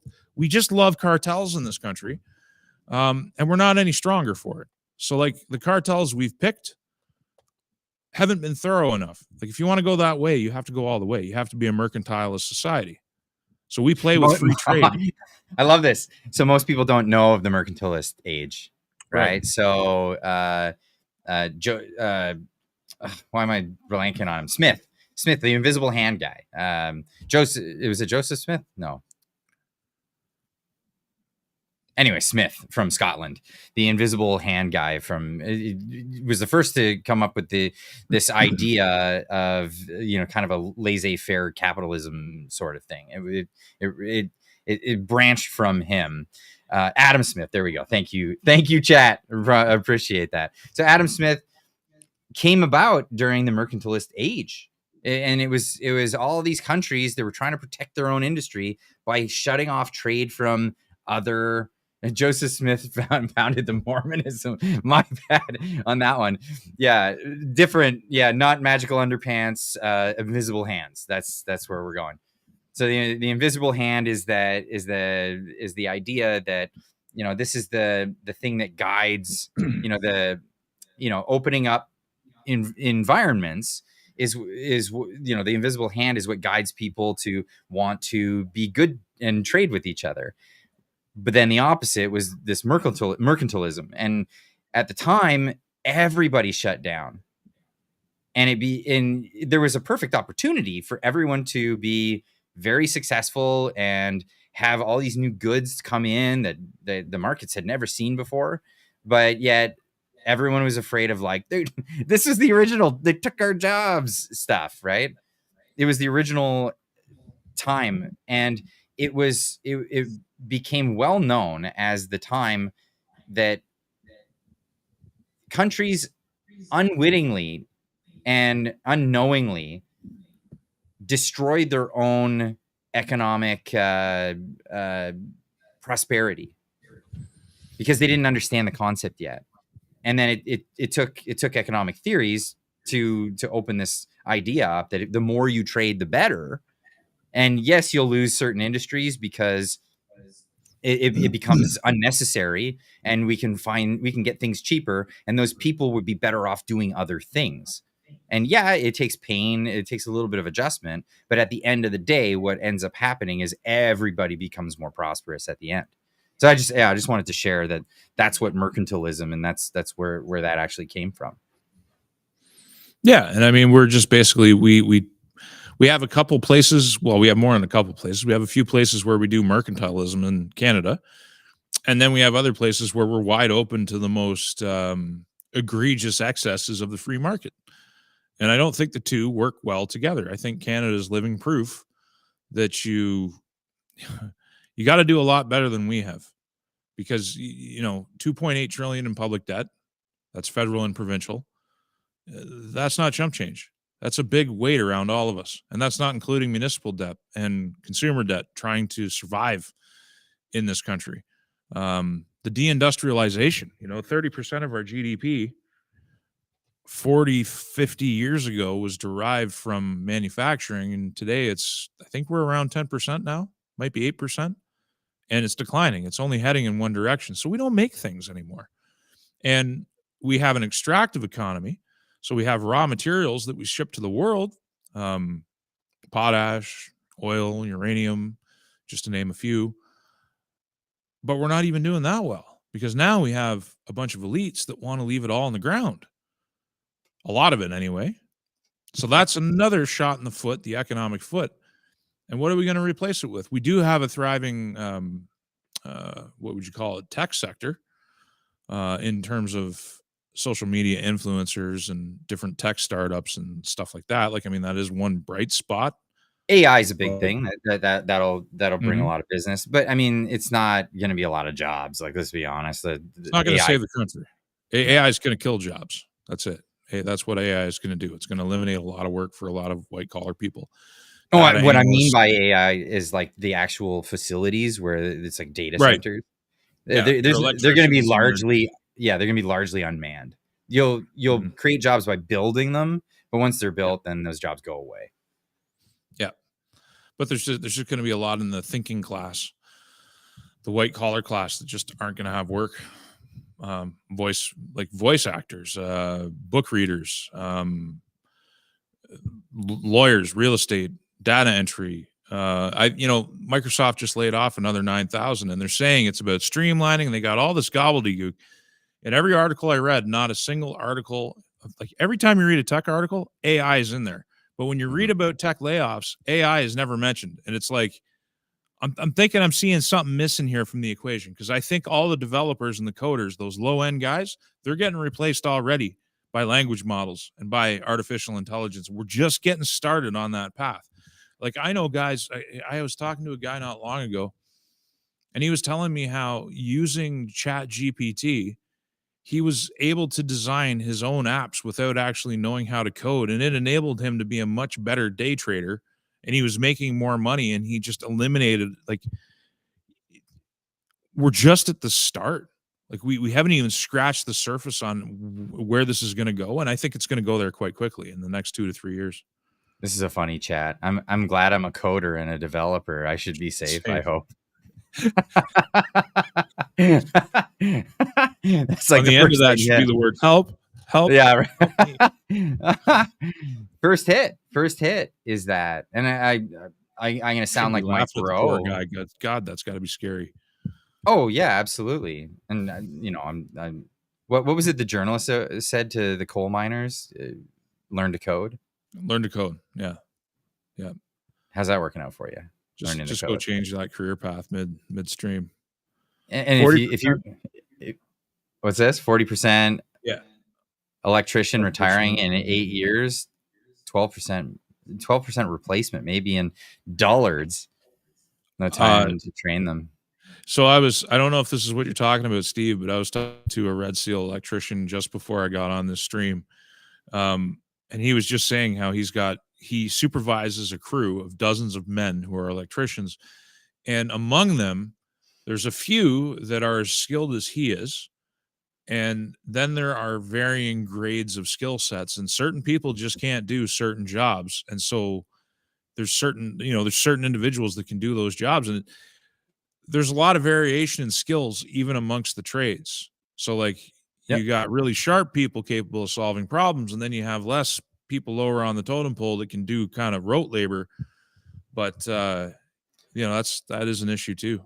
I mean, trades, I think, it's hard in the mechanic world too. I mean, cars can get complicated when you get into like actual diagnostics. In some countries, they've been compartmentalizing the trade. So like in Australia, for example, like you get your automotive general ticket, and then you go into like the electrician part of it, or you can go into the suspension work part of it, or this kind of thing. You specialize in one or the other. In Canada, like the Red Seal's Red Seal. That's it. So I have the same certificate. Like I was 98% average in college when I went, but I have the same ticket as the guy who just passed with a 70. Right?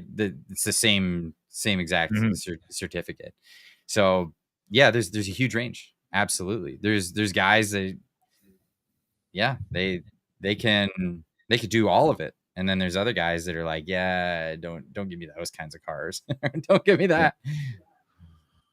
For me, I've been around long enough that I'm just like, don't give me this kind of thing. But it's more of a preference. I can do it. I just don't want to get into like German cars. I hate just especially electrical problems.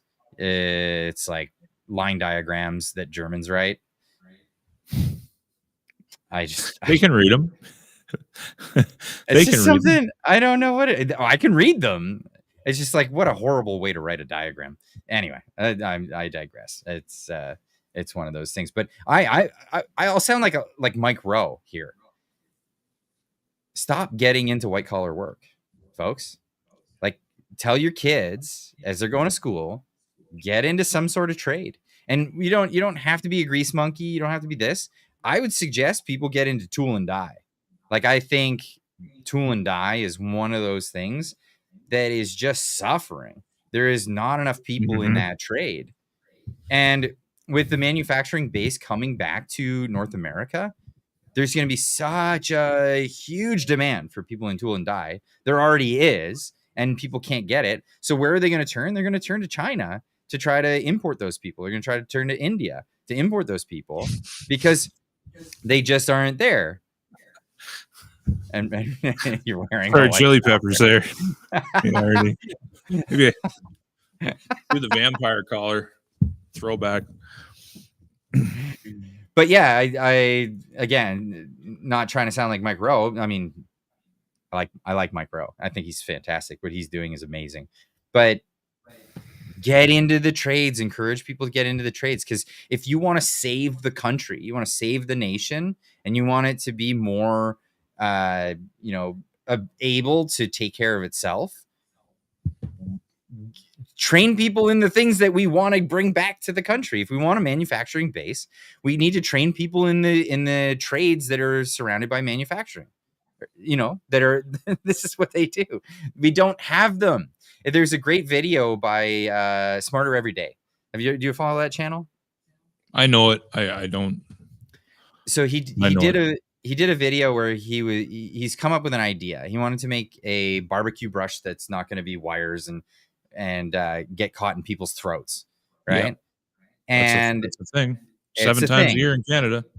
It happens, and it's very bad when it happens. So he wanted to make it, but those little bristle ones that they have are trash, and they wear out in like 2 seconds.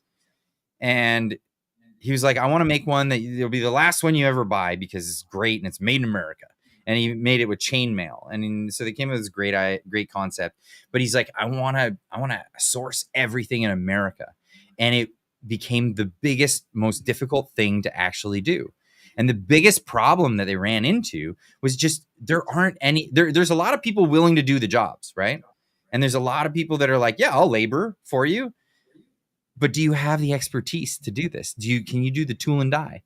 Can you make these dies to make the plastic molds to make these things? Can you make the dies so that we can do the metal stamping process and the cutouts and all this other stuff? There's just such a shortage of people that will do that. And this is not what it was when I was growing up. When I was younger, I would go to these tool and die places because I grew up in Windsor, Ontario, and there's tool and die everywhere. And I would go in and I'd meet all the people that are making these amazing molds and things for whatever processes of all the different industries, everything from toilet making to manufacturing of cars. It's incredible. And we're losing it. We're not just not making babies. We're not training the people that we do have, because I know you bring up the making babies thing. We're going to get into that. But the people that we do have, we're not training them in anything that's the things that we say that we want to bring back to Canada. We're just not doing it. Mm-hmm. Yeah. There's definitely a crisis in people wanting to do skilled labor. So it's not just about working with your hands. You have to work with your mind, and you carry a bit of responsibility, because if you make a mistake, it can be an expensive mistake. Mm-hmm. I think people are coming up and they're a little bit too risk averse, or at least risk averse in that way. The risks they're taking are the wrong kind of risks. Maybe a crisis of confidence, but you have less people who are less capable. So you have less people, so you're not having enough babies. And those babies that are coming up are less engaged than they would have been 50 years ago in the labor force. And there's a lot of reasons for that. I mean, who wants to go and make $250,000 a year so that the government can help themselves to 100 or 110,000 of it? And that's before you pay property taxes and sales taxes and everything else. I mean, it kind of sucks, like it's kind of a raw deal. So that's demotivating. And there's a barrier to entry, and I think there's a reason for that. But I mean, it's not easy to get a red seal as an industrial electrician or some of these other trades. Like I think with electricians, it's 60% failure rate. to actually get your certificate or something. It's some absurdly high number. It might be 40% or 60%, but it's So when I went absurdly through high my number. apprenticeship, I remember there being a lot of people in the first year. Yeah, a lot of people, and yeah, there was a lot of people. There's a bunch of people that struggled with the basics of it, and it was like, yeah, you're just not cut over this, because once you get into like third and fourth year, we're gonna be exploring some ideas that if you couldn't get that, you're not gonna grasp this. Yeah. Yeah. But that just means those people in that particular position they're just not suitable for that trade. And that's not to say that they're not suitable for anything. I don't like the idea of like useless eaters and that kind of way of looking at people. It's just that's not your line of work. So let's find something that you are apt for. So much good advice in the chat right now. There's tons of it. Bricklaying, work the earth skid steers are the greatest invention of the 20th century. HVAC is a good trade. I mean, kids, if there's any kids in here reading this stuff, like read this stuff and take it seriously, because my attention got caught because somebody in here said the number of skills you need in farming is astronomical, or I'm paraphrasing what he said, but it's so true, because if you're absolutely, yeah. It teaches you, like my farm taught me work ethic, taught me that the farm runs me. I don't run the farm. I respond to it. It taught me how to deal with people in a way that no school ever will. Doing retail with the public and selling my own product that I sweat and bled over. I'm telling you, that gives you a perspective on people that you'll never get any other way. Well, business to business, because you're going to have to get supplies right. for your stuff, and you're going to have to procure that, and deliveries, and hustle's everything great. that goes around. Yeah. But you got to have it. You got to want it. You got to want it. You got to want to chase it. Like there's a lot of people out there that want it. They want to find it. They want, if you think it, you manifest it, but it's like, they don't understand that the dream is only one part. You have to take action every day towards the dream. Mm-hmm. Or they think it's going to land in their laps, or I've known people that literally spent 10 or 15 years waiting for somebody to die so they could get an inheritance, because that inheritance was going to fix all their problem. And I remember knowing those people and thinking to myself, that's a depressing way to live your life. Like, you've wasted 10 years of your time when you could have been building, waiting for someone else to die because you think or you're going to get something. Like that's a terrible way to spend time, right? But there's like when you think about it, there was this video once, and it was this guy or whoever made the video, they put together grains of rice, and every grain of rice was hand counted, and it represented a day of your life or an hour of your life or something. It was this great big pile of rice. And so here's your life, and it's this pile of rice. And they take out a third of it, and they're like, okay, that's what you're going to spend sleeping. And then they take out another chunk of it, hand counted every single grain, and they're like, that's what you're going to spend working. Hand counted it. You're going to spend this time in the bathroom.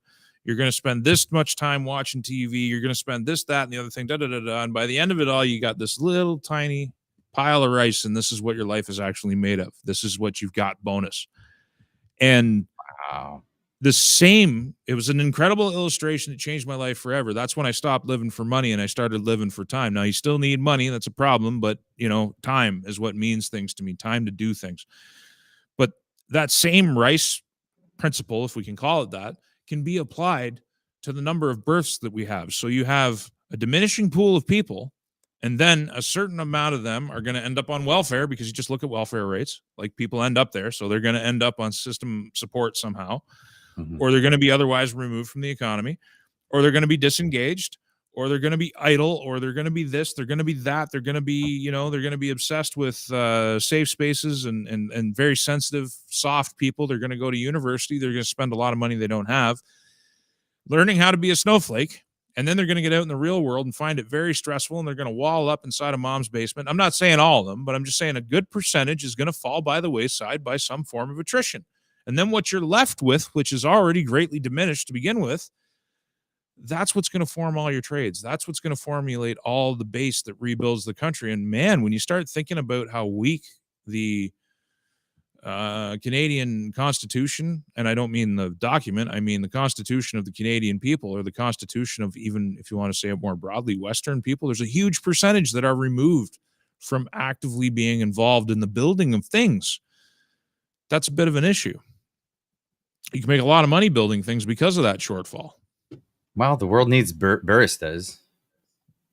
Dude, if I was 18 again, if I was 17 again, man, I wouldn't have got injured. I would have just somehow avoided that forklift, and I probably would have stayed in construction. I wouldn't even be here now, but I digress. I'm not 18 anymore. Yeah. Got a super chat from Not Enough Toys for $15. He says, thank you, by the way. He says, well, this is uplifting. Glad this is during the summer. You're welcome, bud. But more a serious front, how do Canadians fix all these problems? Well, we just discussed a bunch of solutions. Yeah, we talked about it. Get making babies. That would be a good thing. There's not enough people doing that. And then it's so also fun.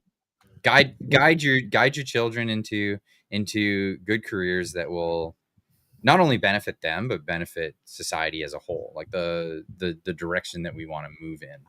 That's what I would say. Isn't having a family lit? Like, isn't it a party? Best thing I've ever did. It's the coolest, right? Done. Like, I feel like I spent the first 30 odd years of my life just wasting time. Like it's it does feel now like that I'm here, I'm like, this is the best time I've ever had, and people are afraid of this. And I hear it all the time. I'm not having kids. I'm not having kids. And same reasons. It's like, oh my God, you're literally missing the best thing you'll ever do for yourself. Because most of the people who are saying that are thoughtful people who would be dedicated to their kids. Because not everybody. We need babies in general, but not all those babies are going to get raised equally. They're not all going to be playing from the same deck of cards, But a lot of the people who have the most thoughtful doubts, they're the ones that should have kids. The ones that don't want to do it because of all the reasons. It's like, have one, and you'll discover that all those reasons are motivations. I had a colleague. He told me, he said, and we were just chatting one day, and he said, yeah, I'm not going to have kids because there's too many dummies out there. There's too many people just making children, and they're all going to ruin the society stuff. I'm like, well, hold on a second. If you got all that figured out and intelligence is genetic, as they say, don't you think you would contribute to the gene pool? Don't you think you adding to the gene pool would be a benefit for everybody and kind of thwart what you're talking about? He never heard that counter argument to that. He was taken back by it. It was interesting. This guy in the chat here, I don't know how to pronounce that, says this country is so far past making babies. You made this point that the time to make babies was 20 years ago. Yeah, we're into it. Like, we're well into the crisis. I don't think we're past the point where making babies can have an effect, but it's a delayed effect. It takes 20 odd years to get a fully functional, like a fully brain like a man's brain isn't fully developed until he's 28 years old. Hopefully he's functional at 18, but I don't know. I look back at my, I don't know. I showed up for work on time, but I don't know about anything else that was going on back then. Thank God we didn't have smartphones, or there'd be a lot more pictures. What's the old expression? Young, dumb, and full of something that rhymes with that. Well, another one that's a little bit more stream friendly is youth is wasted on the young and wisdom is wasted on the old. I think that's one of the most clever things I've ever heard. I like that. It's wow, so true. I like that. That's really good. I remember people when I was a teenager and I was in my early 20s, and they'd be trying to communicate with me, and I was just a big solid wall of idiot. Like, I was so bullheaded. And I look back on it now, and like I'll be sitting here and I'll be trying to teach my son something. He's 6 years old, and I'll see that he gets a look on his face, and I'm just like, dude, this is a game to you, and I'm trying to impart wisdom. I'm trying to save you time in life, and you just think it's all fun and games. And I'm like, this is what my dad felt like. This is exactly what my dad felt like. I know it now. You know it now, and that's oh man, that's. Can I address one person in the chat? Absolutely. It's Tamatha Mallet. She said some people just don't want to bring don't want to bring kids into this world. And I got to tell you, that's one of the, and I'm not trying to offend anybody, but that's one of the weaker ones, because there's never been a better time to be alive. This is one of the best time. This is probably the best time in the last 10,000 years to be alive. That's one thing. The other thing is if you're getting up every day and you're living your life, and you're in the game and you're doing your thing and like you're getting enjoyment out of it, there's enough there to pass on, because like you're in the game, the game seems cool because you're still engaged with it. You're here every single day. So like, it's not as bad as it might sound. We got problems. We got to talk about them and we got to work them out. There's a lot of bad things still happening in the world, but it's actually a really cool time to be alive. Like on the other side of it, there's so many cool things going on. So, just maybe give that some thought. It is one of those we live in interesting times, right? Isn't that old saying? May you live in uninteresting times. Yeah, Frank, we live in interesting times. Sorry, no, I keep scanning the chat. I can't help myself. No, do that. That's what this is about. So we went on some tangents and some tirades, but today's about actually hanging out with the chat. Yard prep. My wife, she actually liked my melons. She came up to me and she said, "Nice melons." Not the other way around. I was selling watermelons and onions, and she probably felt sorry for me, because there I am in my blue jeans and my t-shirt. I got a sport coat on. I've broken Clyde, and I'm selling nothing but watermelons and onions. That's all I've got. I got a beat up old pickup truck, and she comes walking up looking really good, and she says, "Nice melons." And I'm like, I chuckled. And I said, "Would you like to buy my melons? You can feel them if you want." Like there was this whole melon innuendo thing that went on. And then I love it. She kind of turned to walk away. And then she threw her head with her hair over her shoulder. And she says, "I'll be back next week to see you." And I'm like, "Okay, I'll be here." Next week came and went. She didn't show up. And I'm like, drat, foiled again. And then the following weekend, she showed up. And she stood there for 15 minutes, and she was lingering and she wasn't leaving. And I'm like, what does she want? Like, what am I supposed to do here? And then I remembered, I'm like, she likes you. Phone number. I asked her for a phone number. That's what I do. So I pulled my flip phone, because I had a flip phone, out of my pocket, and I flipped it open in front of her. And I'm like, "Okay, what's your number?"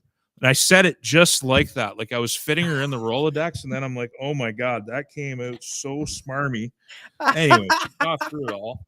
James Dean over here. That's crazy. I love it. She stuck around. Yeah, she stuck around. So that's a great story.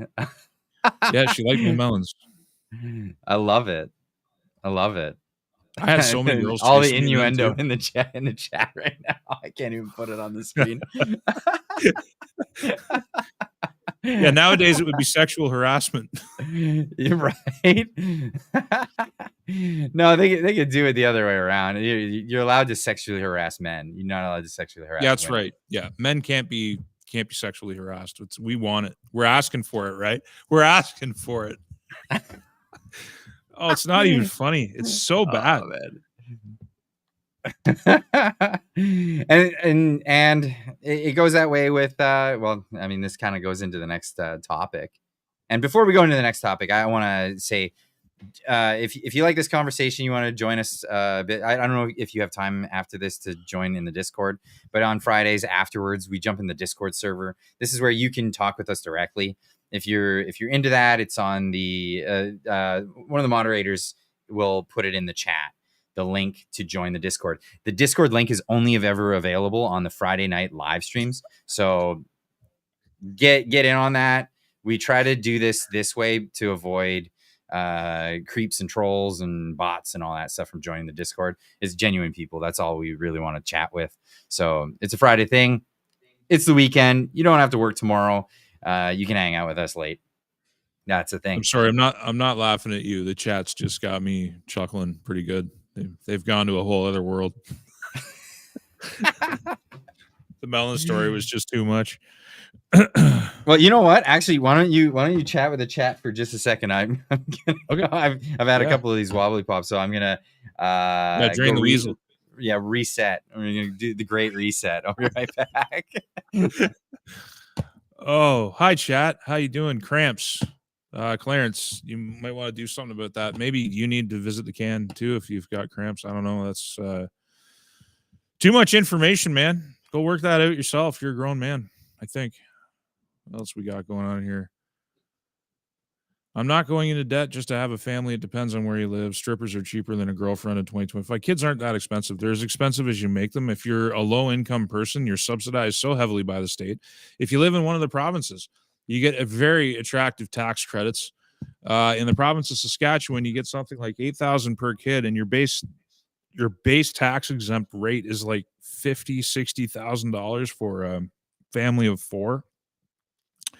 There are, if you're a homeschooler, there's direct cash that you get off of your property taxes to incentivize you homeschooling. There's supplementary programs for low income people. Like it's, you got to look around, but it's like, it's not as expensive as you think. Like people make it more expensive than it needs to be. Am I a weed farmer? I farmed so much weeds, hundreds of millions of weeds. When I was weeding carrots are probably the most bitchy thing, pardon my French, that you could ever weed in the garden. You're literally on your knees, on your elbows, crawling down the aisle, teasing weeds away from the carrots. And you're doing this for 200, 300, 400 feet at a time. And like your whole day is crawling around in the dirt, just weeding carrots. I grew a lot of weeds, man. Really good weeds too. 10, 12 feet tall. Incredible. You grow a lot of weed? What? I grow a lot of weeds, man. Or I did grow a lot of weed. I don't grow a lot of weeds. Actually, all I do is grow weeds now. I got 40 acres of weeds. So, out here in British Columbia, they grow a lot of weed. They grow a lot of weed. No S. That's just a thing that they do out here. So I wanted to take this in another direction. I know it's all laughs and fun and whatever. But when we first started chatting before we went live, I was explaining that I've done the entire symphony. I've gone through the whole symphony in a couple of weeks. So the symphony would be who are the people I pissed off and got really mad at me.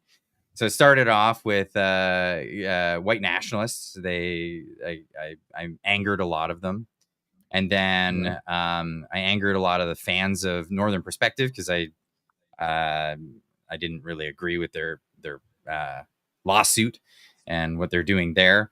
Then I angered Derek Smith. That was the thing, that guy. And now I'm back to angering white supremacists, or sorry, white national socialists. They keep changing. The lexicon keeps changing. It's like almost like, other identity groups. They come up with a new way to explain what their group is called, and they're offended if you don't call it the right thing.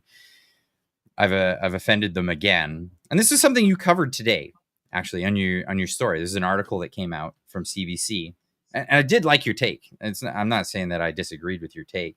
I saw what they were talking about, and I see it as a real thing. I see it as a real thing that's happening right now, and it is actually a worry. And this is largely the byproduct of really, really bad government policy, the immigration policy, and what ends up being the backlash of this. Now, here's the story. The story is tracking Canada's fascist fight clubs, and goes into detail about white nationalist groups that I've butted heads with before in the past. I've had some serious attacks on me because I dared communicate about these groups that are out there, and they're small groups. Let's just be honest. Like they're not huge groups, but they are growing, and they're growing because of the sentiment that's coming out about really bad policy surrounding mass immigration. So before we get into it, I'll give you like the take that I wrote on Twitter that's pissed a lot of people off. I said the thing that probably bugs me the most about CBC is that because they're so awful and deceptive with their narrative driving propaganda, When somebody actually writes a quality piece of journalism, it will go unnoticed. Let's tell us your take on this, and then we'll go. Yeah, well, there. like it's they definitely put resources into it. They did an exhaustive investigation. They were happy to dox people, and that's another thing. CBC is very anti-dox, but they had no problem doxing these people. They won't dox other people, but they'll dox these people. That's correct. The thing that it's always the same cast of characters. So every few years, every couple of years, the same cast of characters gets feature press on CBC like this. And we all know who they are. And the interesting thing is that the people who associate with these people often end up in trouble on the wrong side of the law. Like they get, it's such bad attention that they're seeking and they're getting. And I don't know why the CBC, there's a lot of other players in this country. Like if you want to talk about this community that they could be writing articles about, but they're writing about the same kind of characters. Now, it's interesting because I know, and I've always wondered this, it's like, how does Ezra Levant, who's a very cautious man, a very litigious man, how did he get away with calling one of the individuals highlighted in that article outright, no caveat, said he's a Fed. He's 100% a Fed, and that's it. Now, if somebody said that about me, I'd probably sue them. It's just like if somebody told me their name, like they actually used their legal name, and they called me a PDF, I would sue them instantly. I would launch PDF. I like that. That's a new way of saying it, so you don't get in trouble on YouTube. Okay, I got it. It's the best. We can all get what that means. But like, there's a couple people on Twitter, they've thrown that at me, and I'm just like, put it in your name, please, because I'll send you a letter, and then we'll see where it goes from there. Because like, you got to prove that stuff when you say it, and that's where people kind of run into trouble sometimes. They say things a little bit too firm, and they create a little bit of liability for themselves. But you know, it's interesting that Ezra's taken that position. It's just there's a lot of people who get in trouble, man, getting involved with this stuff, and they seem to get a lot of media attention. I mean, there was the whole anti-hate thing, you know, and then I highlighted to you that, and I didn't even put this in today's video, but today is the 100th anniversary of the release of Mein Kampf, Hitler's book. And so on this day, without mentioning it, there's no, as far as I seen in that article, there was no allusion to it. And any of the articles that were up on the CBC's front page this morning, I didn't see them mention it once, but on the same day, they go full front page with this white nationalist stuff. Now, people who are getting, now this is, now on to what you're saying, we're not able to have, or this impacts our ability to have a really serious conversation about mass immigration in this country. There's a lot of people here that shouldn't be here, and the immigration system is in a state that needs complete and total reform. And like, I am 100% on board with that conversation. Absolutely. Because it's destroying us all. Like, it's one of the things that's undermining the very fabric of this country. And in order to have that conversation, it has to be full-throated. So where I get in trouble with this crowd that you're in trouble with right now is I highlight the fact that none of them have any children. You know, and I've said multiple times, if you want to be an ethno-nationalist in Canada, which, by the way, as I talked about before, the Canadian demography is not 1930s Germany. Canadian demography is completely different. There's about 24 to 25 million European descended, and then there's 15 million that come from somewhere else. They're Native Americans, they're Filipinos, they're all these other people. It's not like we've ever been ethnically cohesive in the way that some people want to think about it. But of that group, there's no babies being made. We have an average with all groups represented. So the high birth rate Sikhs, the high birth rate Arab community, like, these are higher birth rates, and they're serving to prop up the low birth rate of the rest of the population. We're at 1.2 on average, which means the white population, the European population, whatever the hell you want to call it, because I got problems with white and I got problems with European, because within Europe, there's all these individuated cultures that are being deprived. Like, there's so many issues that are real. So like, European culture, Western heritage, white people who have less pigment in their skin are actively discriminated against by the government every single day. We're the very only. True. It's so true. It's a very true thing. Yeah, I just want to swear about it. It's such a justified grievance. So you've got this big conversation that needs to happen, and there's certain individuals that come up to the punch bowl and take a big old piss right in it and spoil it for everybody so that we can't have a conversation about it. And sorry to be vulgar like that, but there's a certain, like, when you see somebody go on video and they've got an audience and they've got reach and they've got the attention of CBC and they've got the attention of all of these networks, and they go on stream and they viscerally call for the mass execution of every living man, woman, and child of a certain ethnic background. And it's like, how am I supposed to have a conversation about Jeffrey Epstein and his ties to Mossad and Israel when I've got you yelling in the background this stuff? Like, you're drowning me out. You're making it difficult to have necessary conversations. And I wonder if that's the purpose. I honestly wonder if this is like a fifth column type deal. And I have to wonder. So I'll give an example of this. So just today. So when I put this out, I said, it sounds crazy, I know, but this is really happening. And this was in response to Jack on Twitter, who was sharing the article. Hold on a sec. There's some guy here. Who said it? Addie H, you're afraid of anti-hate smear merchants? Where did I say that I was afraid of anti-hate? I didn't say that. Criticize what I say, man. Don't talk about things I didn't say. I'm not afraid of anti-hate, or I wouldn't be saying the things that I say.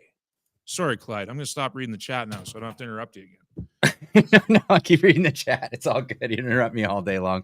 So I put this out. So it sounds crazy, I know. And this was in response to Jack, who posted this out. And he was mocking the CBC for putting this out. And this is why I wrote what I wrote.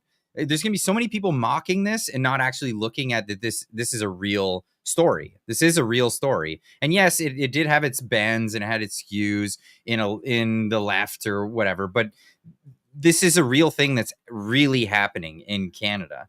And this lends to it. Rob Primo replying to me saying, hey, Clyde, some men actually care about this country, not just grifting $100,000 on JewTube off misery like you, which we choose morals over money, but you're the system's good goy, and goy is a term, it's a derogatory term, goyim.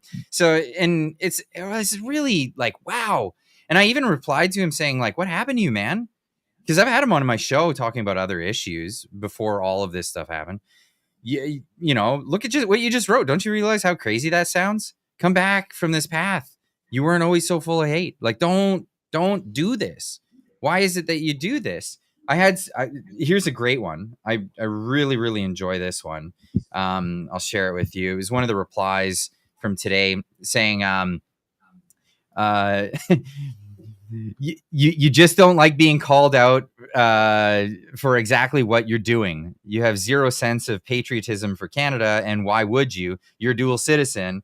You get your panties in a twist because a group of white Christian Canadians are getting together in solidarity of preserving our country and our culture, and they're racists. Well, I mean, they're clearly saying, I'm talking about the ones that are saying real, actual racist stuff. If you're just getting together, I have no problem with that. I don't.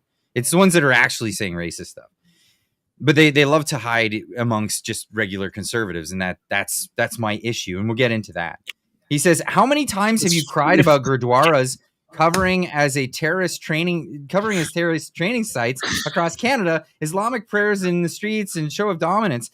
To which I replied, how many times have I cried about Gurdwaras covering as terrorist training sites across Canada? I was just at a conference that was dedicated to talking about that, and I was attacked for it. Are you serious? It's the thing I was laughing at was how he finished. So, I mean, if he didn't destroy his credibility enough in the writing of what he wrote, the last 4 words, it's just, I mean, that's it. There's your intellectual victory, I guess, is what you would call that. But I found it so funny. So I was for people that don't know, I'm filling the whole story. So I went to a conference in Toronto that was put on by the Canada India Foundation, which is a group of Canadians who are of ethnic origin from India that are worried about things that are in their diaspora here in Canada. And it was also sponsored by TAFSIC, which is a Jewish organization, which is, again, an organization full of Canadians that are of Jewish origin, and that's their thing. So they put this on, but the event was about exactly the issues that they're concerned about radical Islam and all these other radical groups that are coming about. And of course, it's all like people of this persuasion that are upset about it. Now, they were upset about it because I said that people who want a white only Canada are inbreds, and to that I'm not sorry. If that's what you want, if you want Canada to expel people because of the color of their skin, you're never going to see eye to eye with me. It's a non-starter, right, in conversation. Like, of course, let's talk about immigration. We all share these issues, but so do other ethnicities within Canada. They share these issues. So we should all be joining together. It should be big camp instead of further division. Does that make sense? Yeah. I mean, I don't like the generalization of like the use of the word Jews and Jews, Jew-tube, Jew this, Jew that, Jew everything. Every single Jew is bad. Mm-hmm. I can't go to that view. I've known too many good Jews in my life. I've got Jewish friends, and I'm not going to betray them for anybody, any audience, anything. Now, a lot of them are critical of the same things about Israel that I am, and some of them are pure Israeli homers who don't like the fact that I'm talking about very real things that the Israeli government is doing. Like, they're doing some horrible things right now. And war is a horrible deal. People do horrible things on both sides of the line, and that's just the way it is. But like if you want to tell the truth about one side, which is ideology that's bent on the destruction of Jews everywhere, and I mean, that's pretty much what Hamas is, but I mean, if you're going to tell the truth about that side, you got to tell the truth about the IDF too. Like, you got to do it both ways. But like, look at the comments even that come in even during this live stream. It's like, it's unbelievable. Yeah. It's unbelievable what people are saying. It's just too general. It doesn't help us actually communicate with, like, we're talking about fringe views, fringe organizations that have no children. They have absolutely no stake in the future whatsoever. You know, you just did. What? So that it's the Trudeau thing, the fringe minority with unacceptable views. Well, okay, fine, but it is okay. Well, there is fine, whatever. I just quoted Justin Trudeau. He did something broken. Maybe I should have chose my words better. But the point is it's like, you got a sliver of really angry people. They're angry in very general ways. They go on live streams and they say incredibly vulgar things that turn off the vast majority of society, so that you can't communicate. Because I said at some point, I said it in today's video, and I think I said it on the stream, that the best lies and the best narratives contain within them a kernel of truth. And that goes for those guys too. There's a lot of stuff that underwrites what they're talking about that are true substantive subjects that need to have conversation. But right. They take it to a place where it can't be productively interacted with anymore. So they're isolated, and they make it harder for everybody else to have the conversations that need to be had and say the things that need to be said and reveal the truths that need to be revealed in a way that people can accept.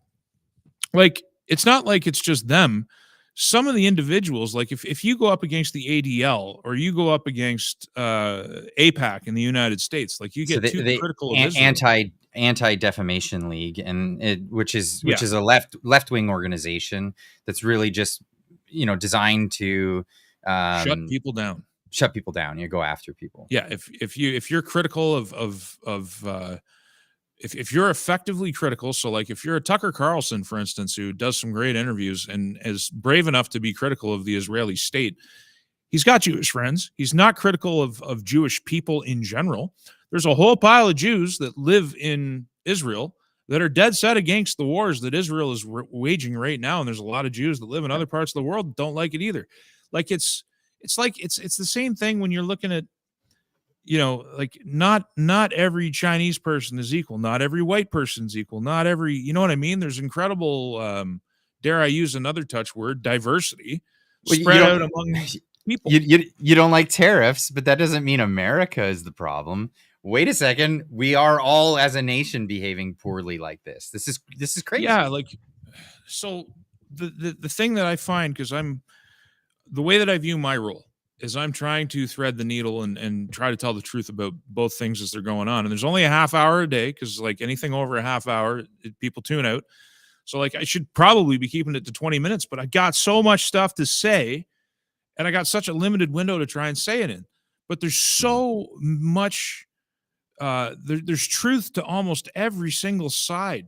There's very few things that don't have some element of truth to them, and you have to parse all that. And like, just to put a bow on this, it's like if you actually want to understand the Vietnam War, you had to understand it from the Vietnamese perspective, you had to understand it from the Chinese perspective, and you had to understand it from the American perspective and the French perspective, and everybody viewed that conflict in a different way. And that's why they didn't understand the Vietnamese people would have killed themselves off fighting Americans, fighting French, and then fighting the Chinese. When the Americans left, they proceeded to fight the Chinese off because they wanted what they wanted. They wanted independence. If you want to understand the Ukraine war and why it's unnecessary and how to end it, you have to understand the Russian perspective and their valid concerns.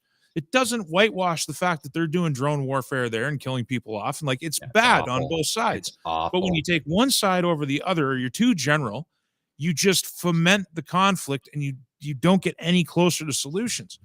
And that's, I think there's some people who do a lot of damage on these subjects, like mass immigration. You're not an advocate of mass immigration, and neither am I, though people will say it every single day when I highlight the fact that we have a shortfall of individuals, young people, who can capably interact with the workforce, and the whole damn society will collapse. And there's a lot of people on that side who say, well, let it collapse. Well, that's good for you. Most of you don't have any kids, so you're more than happy to watch the whole thing burn. I got a stake in the future. I don't want to see that happen. Like, it might be theoretically good for you, but when you're actually having to choose whether you shoot somebody that's coming up your driveway because they might be trying to steal your food or not, like, I mean, those are choices I don't want to have to make. I don't think that's good. I think that takes away from the greatness that we're accomplishing in this relatively peaceful period that we all occupy right now, trying to go to Mars, trying to solve a lot of these big issues, these big thought problems. We get away from that stuff. If society collapses, we lose the progress. We lose the game. And then how many hundreds of thousands of years is it going to take for us to get back to this point? How many generations of people?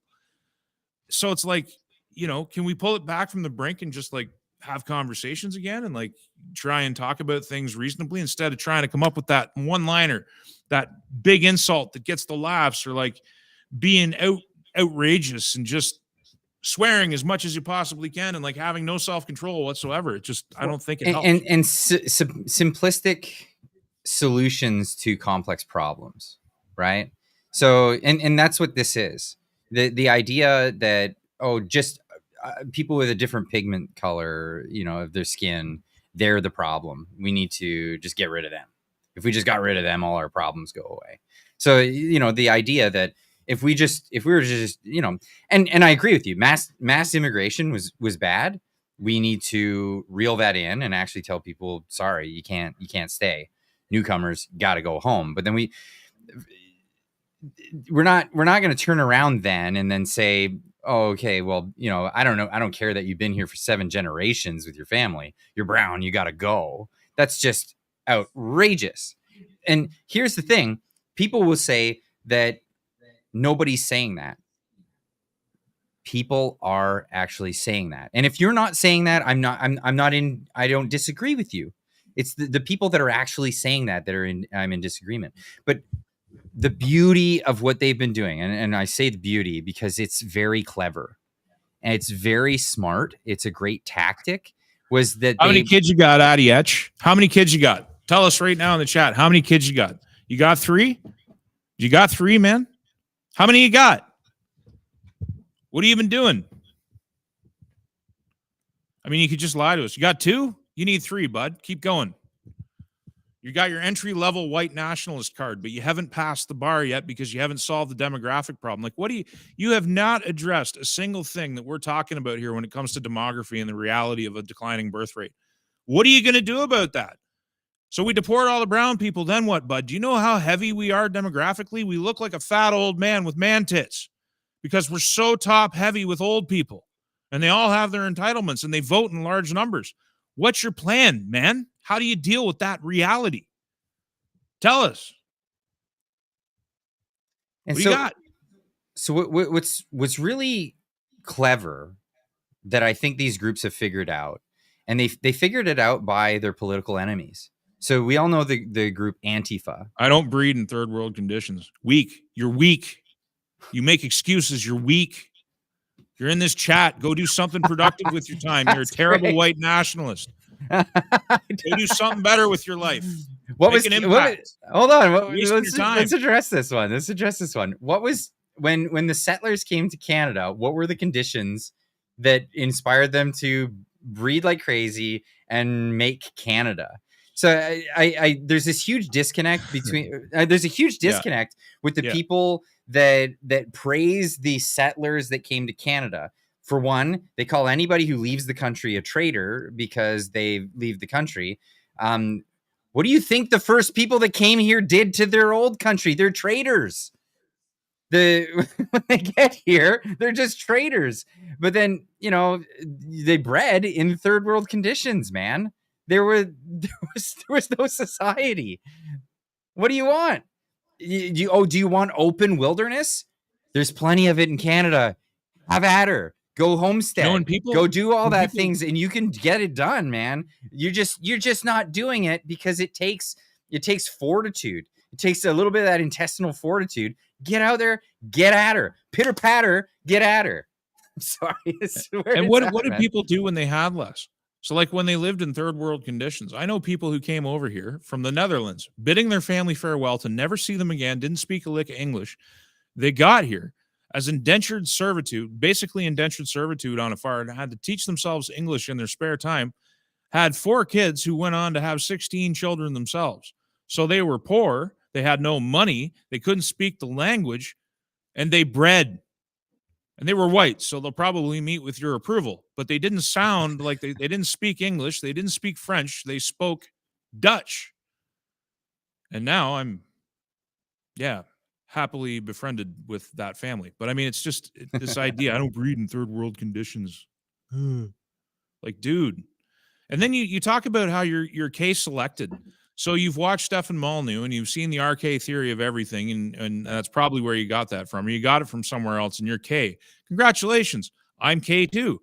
Doesn't matter how many Ks there are, bro. We still have a birth rate problem. We still need high quality, high impact individuals coming up into the world, or the whole damn thing falls apart.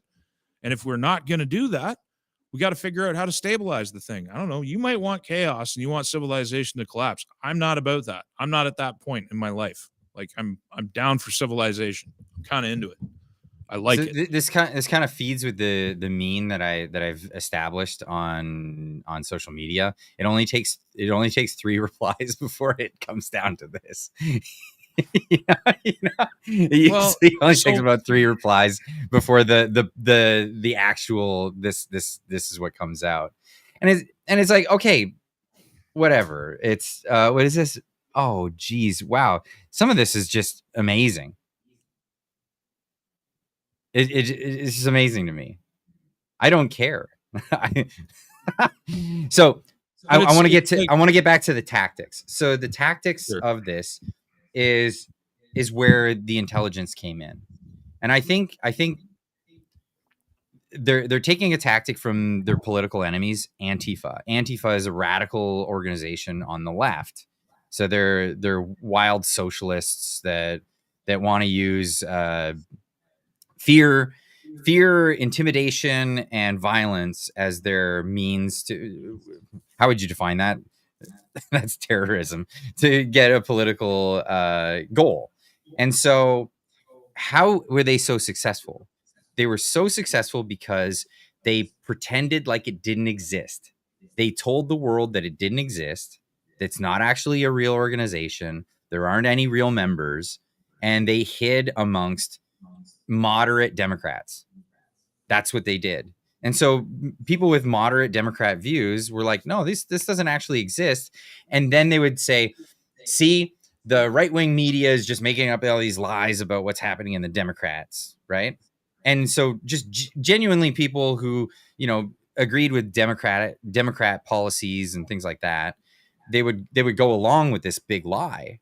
And it worked, because it tricked what's the old expression? The greatest thing the devil ever did was convince the world that he didn't exist. Mm-hmm. And it's the same thing I see happening. So I've followed Andy No and his exposés of Antifa for many years, and I'm seeing so many parallels to these individual groups. And yes, they're not huge and numerous. There's hundreds of them across the country, but they are so clever in using this tactic, embedding themselves with people who have just average views that will defend them because of the fact that the media has for a decade gone after just normal everyday people with normal everyday views and labeling them racists and bigots and all of this stuff. So they're when people hear that now, they're so desensitized to it that when the real deal actually is right there, people just dismiss it and they go, it's not even happening. That's not real. And it's been helping them in as a recruitment tactic. Yeah. And like the thing that I think that the left is so thoroughly ensconced and in control in this country. Like I have to wonder how much of it's made up. Deliberate creations. I mean, I've seen some pictures that are like, what idiot who's trying to establish some kind of secret militia would post a picture like that? A group photo holding a bunch of banned weapons. Why would you do that to yourself? Like, why package it the way that it's packaged?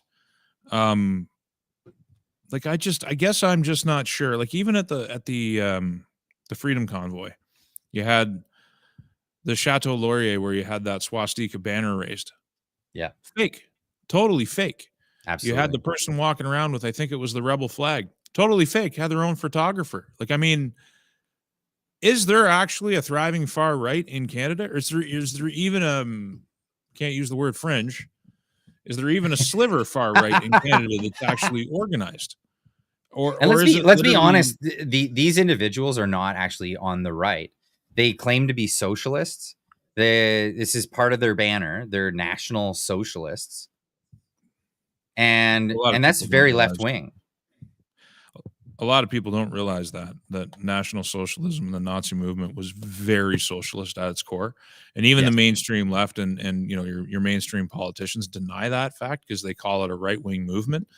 You know, it had a blend of elements, but at its core, it was a socialist movement. The entire economy had to be bent to the will of the war machine.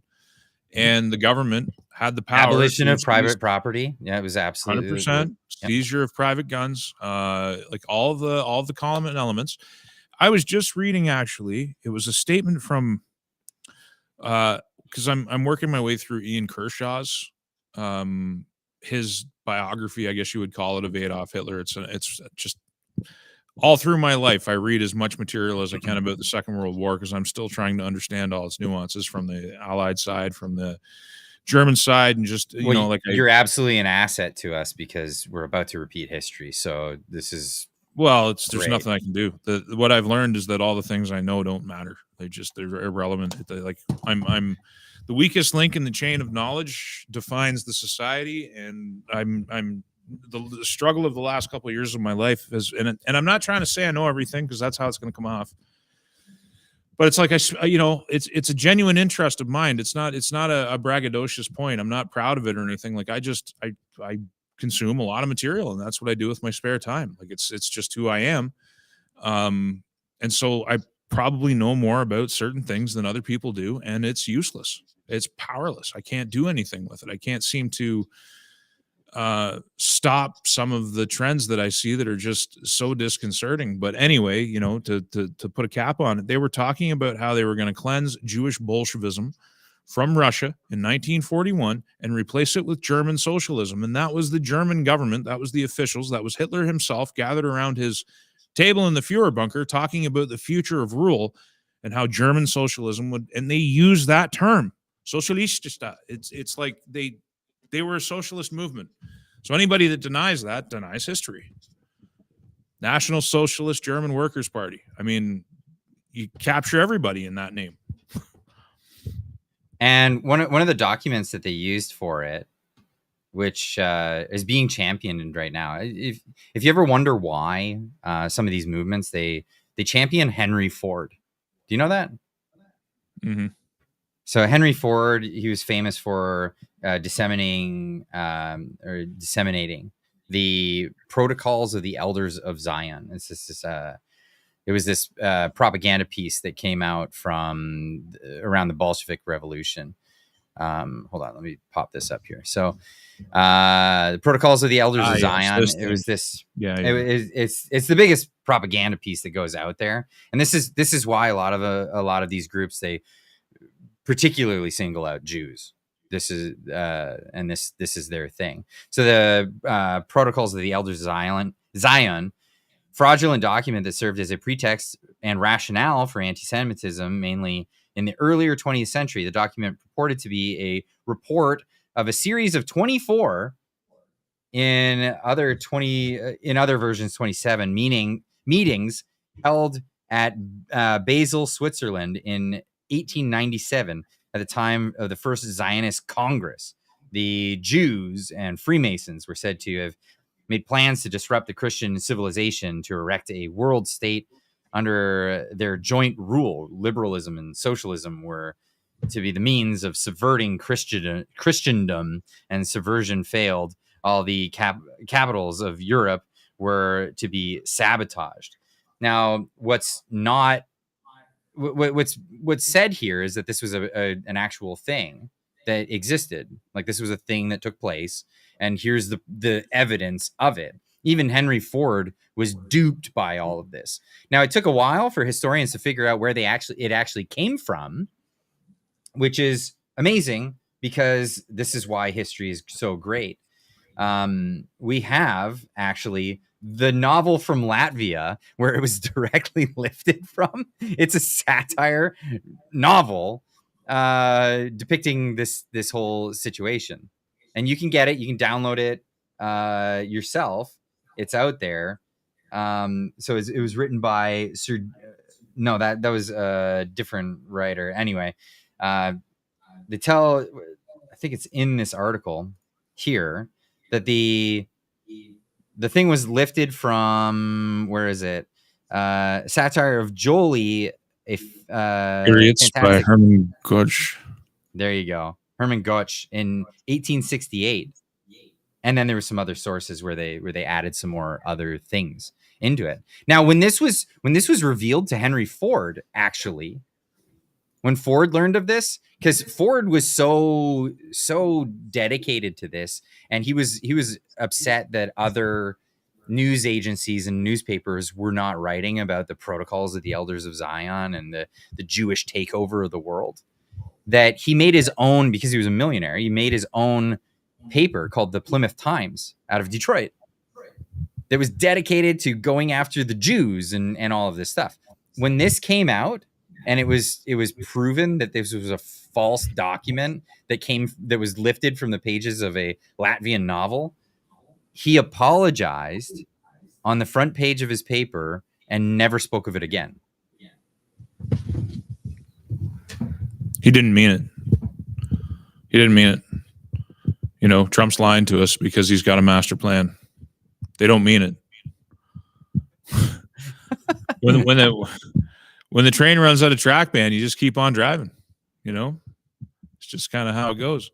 I didn't actually know about that novel. I mean, I've looked at the protocols and never come across that. I've never put much creed or stock in it. You know, like, I mean, but so many people have, and this is why I dug into it. Right. Yeah. And I'm not going to take the credit for discovering this or anything like that. I read about this in a book, and then it led me down this path to find all the details of it. But that's the thing. Like, every time you go down the path of actually digging at it, it always ends up being not a thing. Not a thing. You got to highlight that Steve Robitaille comment. Where who's the person? These two dummies advocate for the genocide of whites. Like, is How that did what you like took from what we like said tonight? Like, is that what you took from sometimes it's that? like, how do I even get mad at that? Because it's so bereft of any factual basis. That's literally that. If you listen to the advice that I'm giving you, the white people would be stable. You would go have babies, and the population would be stabilized, and things would get better over time. For your goal and your objective, the things that I'm telling you are necessary to do what you claim you want to do. And then there Where would did be I no need advocate for for immigration, right? There would be no where am need I for. advocating for genocide? Like, where are we advocating for genocide? Can you build that out a little bit more, Steve? Can you put a little bit more meat on the bones there? We're trying to understand exactly what it is you're trying to communicate. Because really, man, where do you get the idea, bro? Where do you get the idea? Yeah, but you see, this is exactly what we're talking about. This is what we're talking about in the CBC article. This is what we're talking about, the people who take it too far and make it easy for our political opponents to shut us down so that we can't have conversations about what's really going on in the world. We're getting dicked by these people. We got Israeli intelligence to talk about. Like, I mean, we can focus on the protocols of the elders of Zion, or we can talk about the Gun and what they did in the founding. Like, we can talk about history. We can talk about very real things and bring attention to those things. And we're going to get called anti-Semites for it. I mean, I get called an anti-Semite all the time. I'm one of the only people I know that can piss off Jews and I don't know if Jews is the right word, but I can piss off Jews and Nazis in the same day, and they both hate me and say I'm by the other one. And at the same time being told that I should be investigated for my ties to Hamas and Hezbollah. I'm not even kidding. That actually happened. I had all three teams upset with me at the same time. We cannot deal with reality if we can't have the self-control to talk about reality with careful language. Do you people not understand that? You're driving people away from your cause. If you're really that concerned about the decline and fall of the European man in Canada, you got to have a better plan. Because what you're doing ain't working. It's just getting people in trouble. It really is.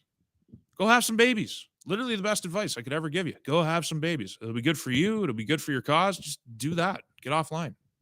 Make babies. So that was one of the things that really triggered a lot of people, because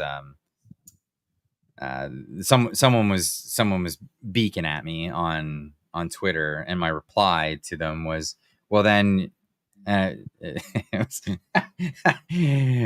probably shouldn't say this on YouTube, but I said, well then get fucking retard. We're already demonetized, man. Don't worry about it. Yeah, we are. That's why I don't monetize, because I'll just get demonetized every single day. You know, what's the point? I'm saving everybody time. I'm thinking about YouTube. It's too funny. It's too funny. But I want these conversations to happen because, again, just like Andy No, who was trying to point out to people on the left that there's a radical element that is growing and it's militant. It's going to ruin the left. And it did. It ruined the left. It has ruined the left. Yeah, it absolutely did.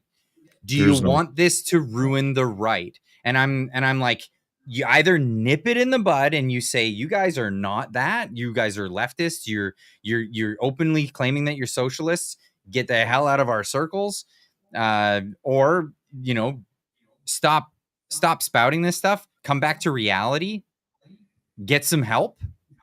I'm thinking of Michael Jordan. Stop it. Get some help. Right? Get some help. This kind of anger is just it's and this is why they've earned the name the woke right? Because what is woke? Woke is identitarianism and the idea of breaking everybody into little groups that you can manipulate. Intersectionality is a term that they use a lot on the left, where it's like, it's not about you, your views, who you are. It's about what immutable characteristics I can label you as, and then what boxes I can fit you in. Is that really where you want to be? People on the right usually reject that because we believe in individualism. It's about you. It's about your character, not about immutable characteristics. So why are people adopting this? This is something we should absolutely be just rejecting whole cloth. Well, there's a saying I heard from one of my Jewish friends, and I thought it wasn't even. I was reading a book about Judaism. This was a while ago because I was just trying to understand it, and that's another thing, you know, because there's this idea that all the religions are one big happy family, and they're absolutely not.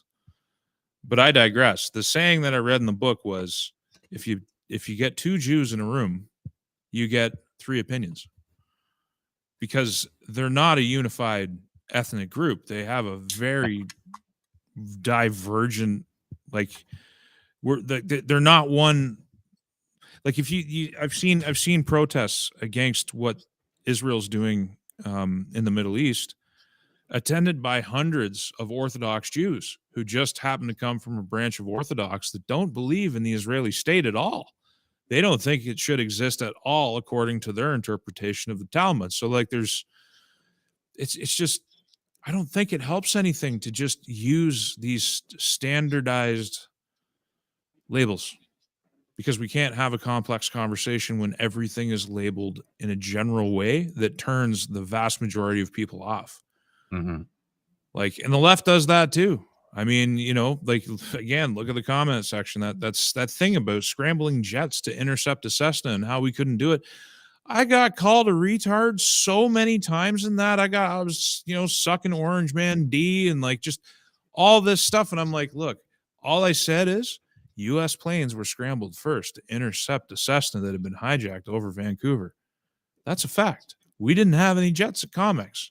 That's a fact. That's it. Just, like, you don't have to call me names. Let's just set up a factual basis for that statement, because that's what it is. How can you get so upset about something factual? You know, and I think it's important not to drift into overgeneralizations. It's not helpful. It's certainly not helpful in a country as mixed as this one. I like this comment, and I don't know which side of the aisle this comment, because it's just a generic, but 100% I'm Italian, Canadian, very diverse. Now, if you went back 30 years, you would have the white groups that wanted to be, you know, the white nationalist groups. They would say, you're not Canadian. You're not white enough. That was a thing. I still remember times when they had, you know, the terms WAP, what was it? SPIC for Spanish people. There was terms about frog for French. Yeah, they didn't like Portuguese and all these other things. Slavs, they no way, you're not getting into the group if you're a Slav. And now even the white supremacists have become ever more diverse and inclusive and encompassing into these other things. I find that hilarious. Like, even Greeks can be part of the white supremacy groups. Isn't that interesting? How anthropology just works over time, that people end up coming together. Why don't you just let these things go?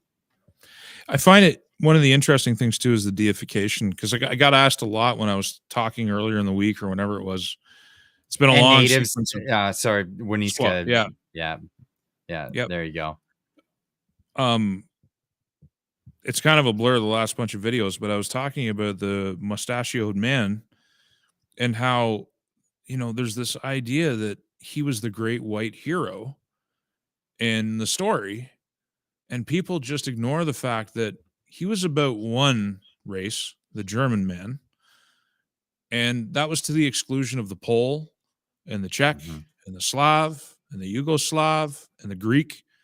The Italians got a pass because they were allies, and there was a great big mountain between them and unless the they're German from people. Sicily, because then they're a little bit too Arabic. And... Well, okay, but that's another thing. I mean, there's very, you want to talk about the Italy, the South hates the North because the North always had the money and the South was always poor, but that's a whole other thing that we could get into. The point is, the great hero, the great savior of the European man, actually had nothing but scorn for most of the European peoples outside of Germany and had a plan to liquidate most of them. What he did in Poland in 1930, including the Anglos. Well, I mean, he was happy to leave England alone. That's why he wanted peace with England, because he didn't see the empire falling apart as being beneficial to Germany. It's just pure geopolitical thinking. Without England holding the empire together, the US gains, Japan gains, and everybody gains at the expense, and Germany gets very little out of it. So he wanted to keep England in the game, but that was the only reason why. The only people he really cared about was the German. And so, again, I got to go back to Poland, because a lot of people say, well, the Red Army did everything in the East. And I'm all about a reexamination, if there's even a possibility of doing it, about how many people the Red Army killed when they liberated Eastern Europe. They did a lot of massacring themselves. We're talking about two very evil ideologies that ran rampage over people. One went this way and one went that way, and everybody died in between. Both rooted in Marxism. That's just, I really want to put that caveat in there. It's both two socialist ideologies, just two very different national characteristics. One was more international. It doesn't matter. Yeah. What happened in Poland, it wasn't just the Jews. They rounded up the Poles, they put them in the general government, and then they exported them into Germany as slave labor, where a lot of them died. And I had a lot of people who were the sons and daughters of people who experienced that directly write me emails and message me in the wake of those videos, telling me the stories that their parents and grandparents told them as kids about what they went through under the German occupation. It was horrible. So like this neo-history stuff, this trying to recast the German Reich as the European savior, that's not what it was. It was dark and evil through and through. And that's it. That's where the story ends. Deifying that as we need to resurrect that is not the path forward. No, it's not the path forward. So the question at the end of the day is, was Ezra right? Or is this a growing organic movement? Is this something that's invented? I can tell you that if somebody accused me in their name of some of the things that others have been accused of, I would seriously be considering a defamation case against them. And I mean, it's a payday. And I've actually, I do have contacts in those communities and people I talk to, and you can condemn me for that if you want. But I keep in touch with a lot of people that I don't necessarily agree with. Well, and any reporter talks to serial killers and all kinds of unsavory characters. So just nothing. But I've communicated that very thing. They should be considering lawsuits. If it's not true, they should sue, because they're going to make some money, and they seem to need money. I mean, a lot of these organizations, they're second, third, fourth generation grifts, man. It's always a resurrection of the same different grift. One comes up and then it gets funded and then it goes away, and then there's another grift, and it's always promising this. It's always promising something, future, organization, political relevance, political violence, whatever the case is. Documentaries. And when it fails to deliver, it just moves on to the very next thing, right? So it's like, if you're about money, well, there's an easy way to make money. Sue people that defame you. In genuine, harsh ways that matter. If somebody said that I was, if there was a channel that for 2 years dedicated itself to saying that I was an Israeli agent, I might consider sending them a letter, because it's just not true, right? I'm living my life. I know what I'm doing. I'm just some guy with a camera, and I give you my opinions. I'm not a lot of these aspersions, and most of them I just let wash over me. But there's certain ones that if someone put a name to it, I would consider legal action. And I think that they'd be in a position to do that, and they should. If they're not those things. This is about a great time to take this over to where we're going to hear what other people have to say. I know we've been doing that with the chat. We've got a lot of people saying stuff. Clyde, do effing something. I love it. I love the feedback, because I don't mind negative feedback. I'm a bit like you. You're way more seasoned than I am, though, because you've been doing this a lot longer and getting this negative feedback a bunch. I'm Of course- somehow the number 2 man on the list, responsible for keeping the CPC weak, or an apologist for the CPC. I was the number 2 on a list. My last name spelt correctly too, I might add. So I do appreciate that. Not really sure how I got so influential, but I live rent free in a lot of minds. I love this. This is actually from the community. Clyde, you're better than nothing. That is the. I don't know how that became like the. It's not an insult. It's actually meant in a good way. Clyde, you're better than nothing. I think it's hilarious and I really appreciate it. But yeah, now is a great time to move everything over to the Discord. Why don't you, if you want to tell us about how white supremacy is the best option, click that link. Yeah, like, come on, yeah, over. come on in. Yeah, tell us. I need a couple minutes. Sure. Lord, I'd like to see Steve Robitaille and Addy Etch in there. Any of the idiots that are in the chat, you really should show up for a little while. I love this. That's funny. That's a funny insult. Oh, that's good. I like it. That's a funny one, man. I'm gonna keep that in my back pocket. Some people would get really offended by that, but like, I think it's hilarious. Yeah, they don't have the guts to come in and say their piece. Yeah, whatever. We're gonna go have a chat, and that's the thing. This is what we're gonna do. We're gonna go chat. I appreciate you, Clyde. You know what? I appreciate you too, and I appreciate you, Frank, for coming out tonight and having these chats. It's so much fun. It really is. At the end of the day. It's a great way to blow off a lot of steam. I use it as an outlet to get some of my ideas out there. And sometimes, yeah, I'm not saying my ideas are all the best ideas, but that's the point, right? Let's get it out there. And then the best part about if you were ever wrong about something is that people will quickly correct you and quickly help you understand what the truth is. And then you're right. Then you can be right. You can change your opinion based on the things that you observe. I like that. I like that part of the whole thing. So if you're keen on it, the mods will put a link to the Discord in the chat there, and you can head on over. We're going to be done for the live stream for this evening. Come join us over there, and if we don't see you there, we'll see you Monday morning. Good night, everybody. Keep on trucking. Take it easy.